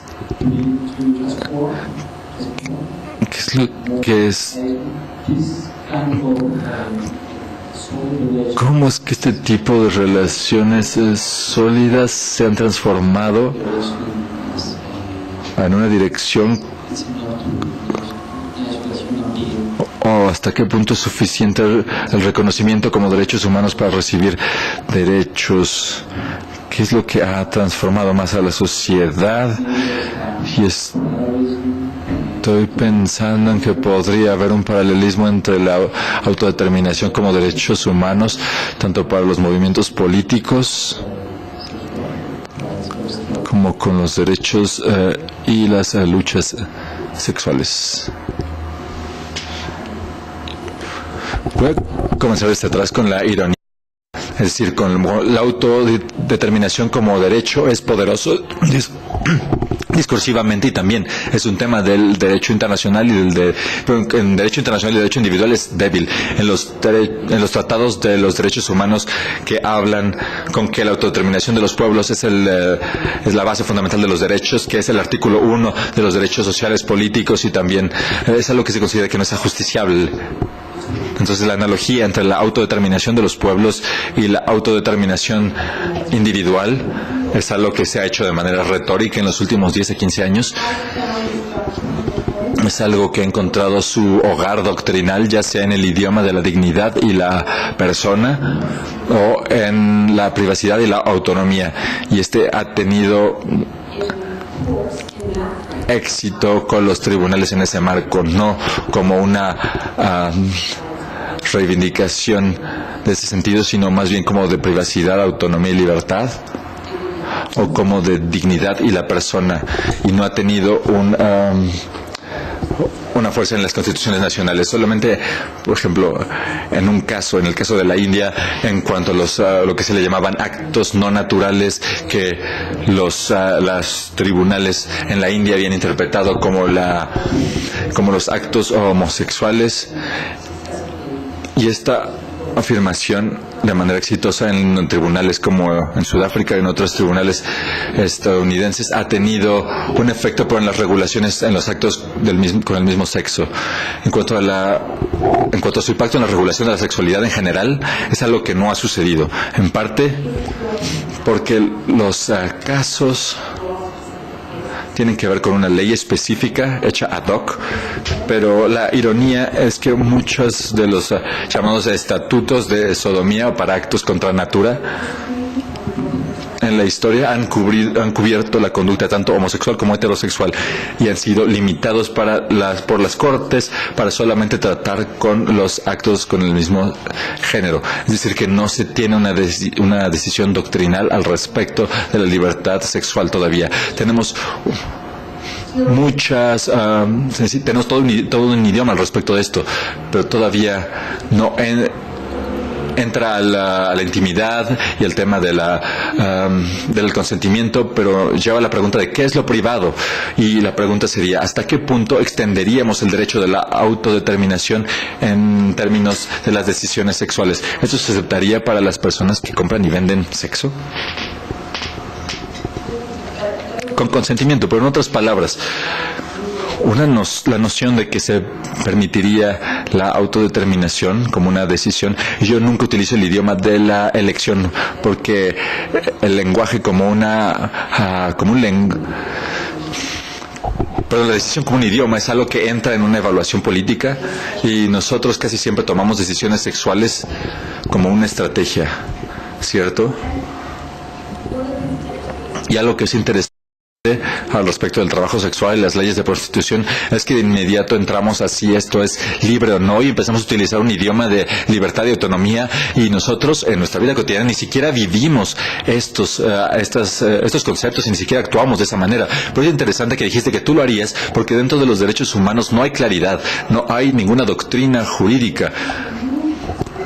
Hay movimientos dentro de las agencias en Estados Unidos que buscan trabajar con las trabajadoras sexuales y buscar una descriminalización, pero no hay un trabajo en derechos humanos en el que podemos en el que podamos decir que el consentimiento para comprar o vender sexo es un uso legítimo de la autodeterminación. Entonces hay que ver dónde se encuentra la ley para después poder decir cuáles serían los límites de lo que se puede decir. Esa es la pregunta. ¿A quién se le quiere limitar la autodeterminación sexual? ¿Qué capacidades serían los límites?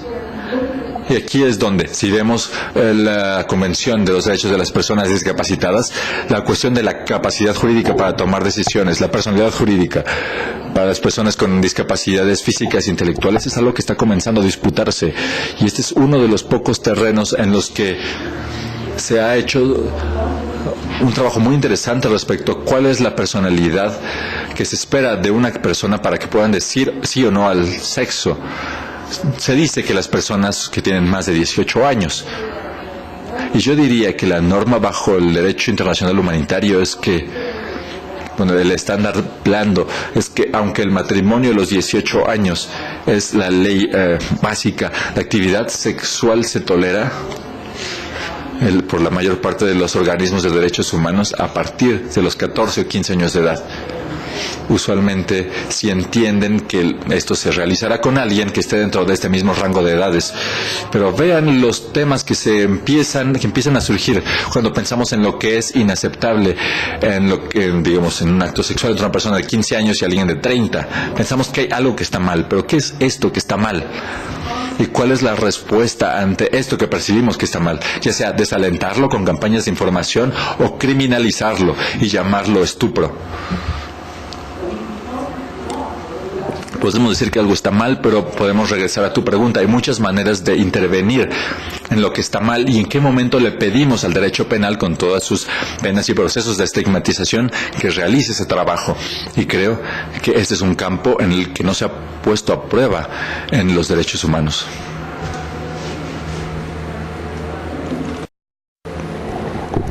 Sobre el consentimiento y la edad en cuanto al sexo, no sé si has escuchado que en las últimas semanas se ha hablado de este debate al respecto de Chris Brown, el rapero que perdió la virginidad a los 8 años con una chica de 15. Es extraño que hoy justamente estaba hablando de esto en la comida, que si eso era una violación o no, porque ambos eran menores de edad. Pero claramente esto me mostró que hay una diferencia muy clara entre alguien que tenía, me parecía que había una gran diferencia entre alguien que tenía 8 y alguien 15. Alguien que tiene 8 tiene una mentalidad completamente distinta, creo.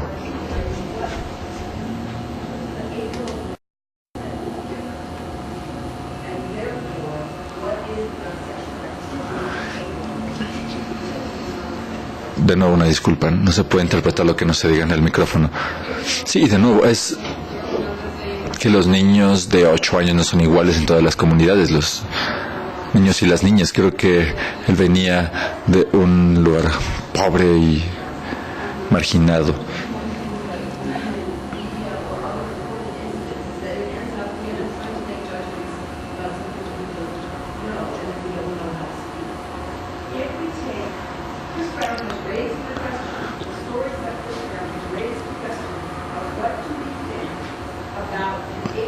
Una disculpa, de nuevo, no se puede interpretar lo que no se diga en el micrófono.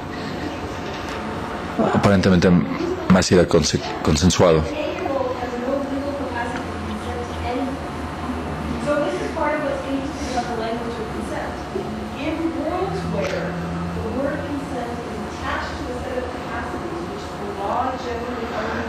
Que la ley generalmente solamente da a las personas de 16 años o más, o 18, digamos, para los contratos, o para votar, o es la edad para enlistarse en el ejército. ¿Cómo es que queremos permitir a las personas de diferentes edades que hagan cosas cuando el lenguaje del consentimiento no tiene sentido? Ese es uno de nuestros problemas. Tiene más sentido cuando aumenta la capacidad de los niños, y se puede pensar que alguien de 15 años tiene una mayor capacidad del consentimiento. Pero si se piensa en un niño de 8 años, lo que estamos pensando es si su interés, el daño, la política social, dónde queremos trazar la línea y por qué, y qué palabras podemos utilizar de manera que no se señalen capacidades que no son lo que esperamos en realidad. Esto es por lo que pienso que los derechos humanos han tenido muchos problemas, porque es muy difícil de hacer esto. Y tal como le estás diciendo, los niños de 8 años en muchas culturas no pueden considerarse responsables para ganar un ingreso, pero en muchos lugares lo hacen aunque no nos guste. En mi parte del mundo a los niños de 8 años se les trata como idiotas legales con una inocencia que debe protegerse. Estábamos pensando que es bueno que no sean activos económicamente y tenemos que amarlos por su inocencia y animarlos a que crezcan, pero no demasiado rápido. Y yo no sé cuál es la respuesta, pero creo que conforme tratamos de articular esto, estaremos pensando en que, bueno, no me gusta pensar que alguien de 8 años tenga sexo con alguien de 15, pero no creo que es un crimen. Y también una de las preguntas interesantes es, ¿están teniendo sexo? Los contactos sexuales que están teniendo lugar entre niños son a lo que le llamaríamos tener sexo, si tomamos en serio la teoría de la construcción social. Y yo no estoy dando la respuesta, pero creo que si queremos trabajar en este problema tenemos que preguntarnos, ¿le queremos llamar a eso tener sexo? El problema es que tenemos muchos eufemismos que utilizan los padres, lo cual no nos ayuda, que están jugando al doctor, ¿no? Ese es el eufemismo para no tener sexo cuando los niños están explorando las partes de su cuerpo que nosotros consideramos que son sexuales. No le queremos llamar tener sexo, porque en ese momento no pensamos que ellos están expresando lo que nosotros consideramos que es un deseo sexual, buscar una satisfacción sexual, ¿cierto? Pero por otro lado, quizá este niño de 8 años sí lo estaba buscando. Pero tendríamos que hacernos estas preguntas. Y si tomamos esta teoría en serio, tenemos que en realidad desmenuzarlo. Por esto no sé cómo vamos a pensar en la adolescencia y la sexualidad, porque yo no entiendo muy bien qué es lo que vamos a hacer con el lenguaje del consentimiento, porque quiero que los niños tengan la capacidad de estar libres del daño sexual, tener una exploración sexual y a la vez pensar en maneras en las que tomar decisiones sobre la sexualidad no los predisponga de por vida a hacer una cosa o la otra. Ese es mi ideal, pero también buscar que no sean dañados, porque desde mi perspectiva ellos se sentirían avergonzados también. Bueno, sé que ya tenemos que cerrar, pero una última pregunta. Pero bueno, si tomamos en serio nuestras preguntas, tendremos que responder cada una de ellas. Y en este momento en derechos humanos no tenemos la respuesta. Tenemos muchas señales y programas y políticas, y si se las sigue podemos decir, bueno, sabemos que la Convención sobre los Derechos de los niños dicen que deben tener información sobre diferentes tipos de sexualidad, particularmente las niñas deben tener información sobre los anticonceptivos y la planeación familiar y cómo no embarazarse y cómo protegerse contra el VIH-Sida. Pero ¿qué pasa cuando en realidad tengan sexo? Eso no está claro. Última pregunta.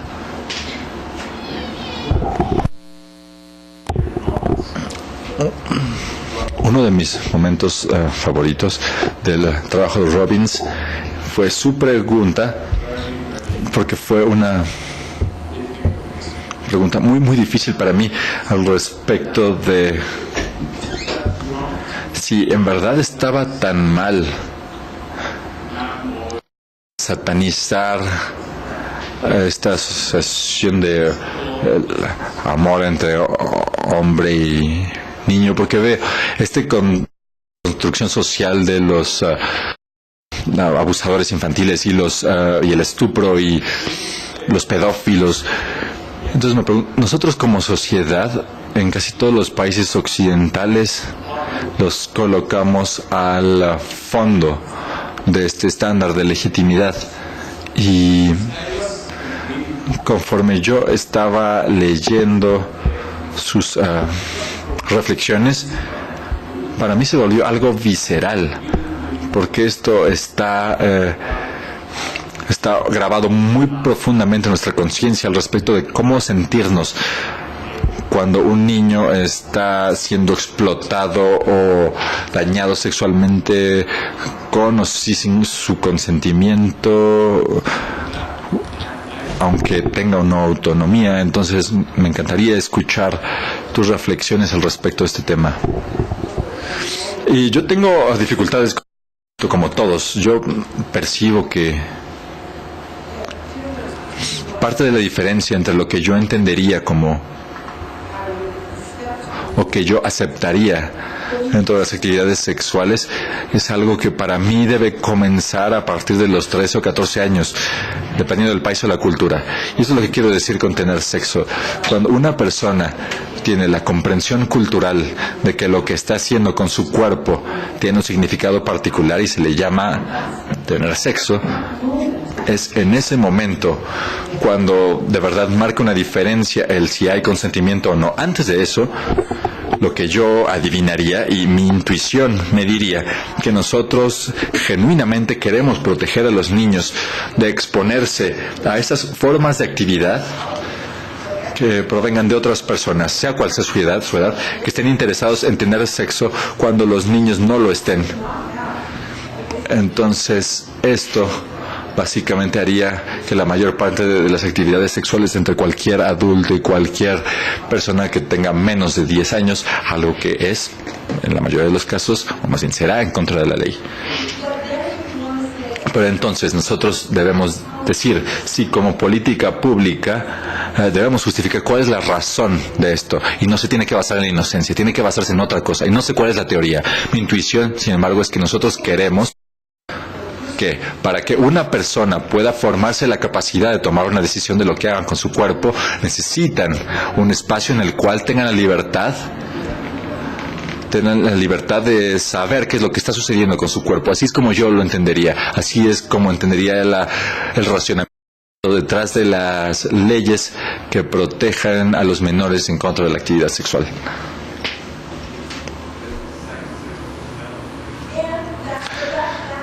Y sí, pero esto ese desarrollo incluiría un conocimiento de las actividades sexuales, y parte de lo que es esta discusión en la ley en cuanto a cómo fabricar la inocencia de los jóvenes es que al mismo tiempo se les está ocultando lo que es el sexo y después se espera de pronto que tenga la capacidad de tomar decisiones, ¿cierto? Y no está bien escondido. Entonces quizá utilizamos el idioma de los secretos abiertos.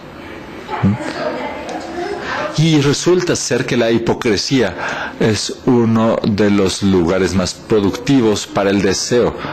Si se quiere pensar en la capacidad, en la evolución de la capacidad de los niños, sea cual sea su género, su capacidad de tomar decisiones sobre la sexualidad, está bien tener información al respecto, pero posiblemente no esté bien, y mi distinción será que el conjunto de personas que tienen derechos sexuales para una persona que no se han formado una noción del deseo sexual es donde yo creo que estará la inequidad. Porque cuando una persona está teniendo sexo y la otra persona está pasándole otra cosa, entonces ahí hay coerción. ¿Dónde y cómo se habla de esto? Esto tiene que ver con un número, con una edad. Se puede esperar a los países que lo evalúen de manera individual. Holanda tiene este sistema excelente de que la gente de 12 años y 14 está bien, 13 con 16 está bien, y demás. Eso está bien, pero porque ellos creen que su sistema es preciso en cuanto a la edad y creen que todos los niños holandeses crecen de la misma manera, por eso no se aplica en la mayor parte de los países. Entonces, ¿cómo respondemos esto? Yo no lo sé, pero así es como como estoy haciéndome la pregunta. Hay maneras en las que creo que estamos respondiendo actualmente en las que yo no confío. Y esto es lo mejor que puedo responder al respecto de eso, y creo que ya los debo dejar ir. Gracias.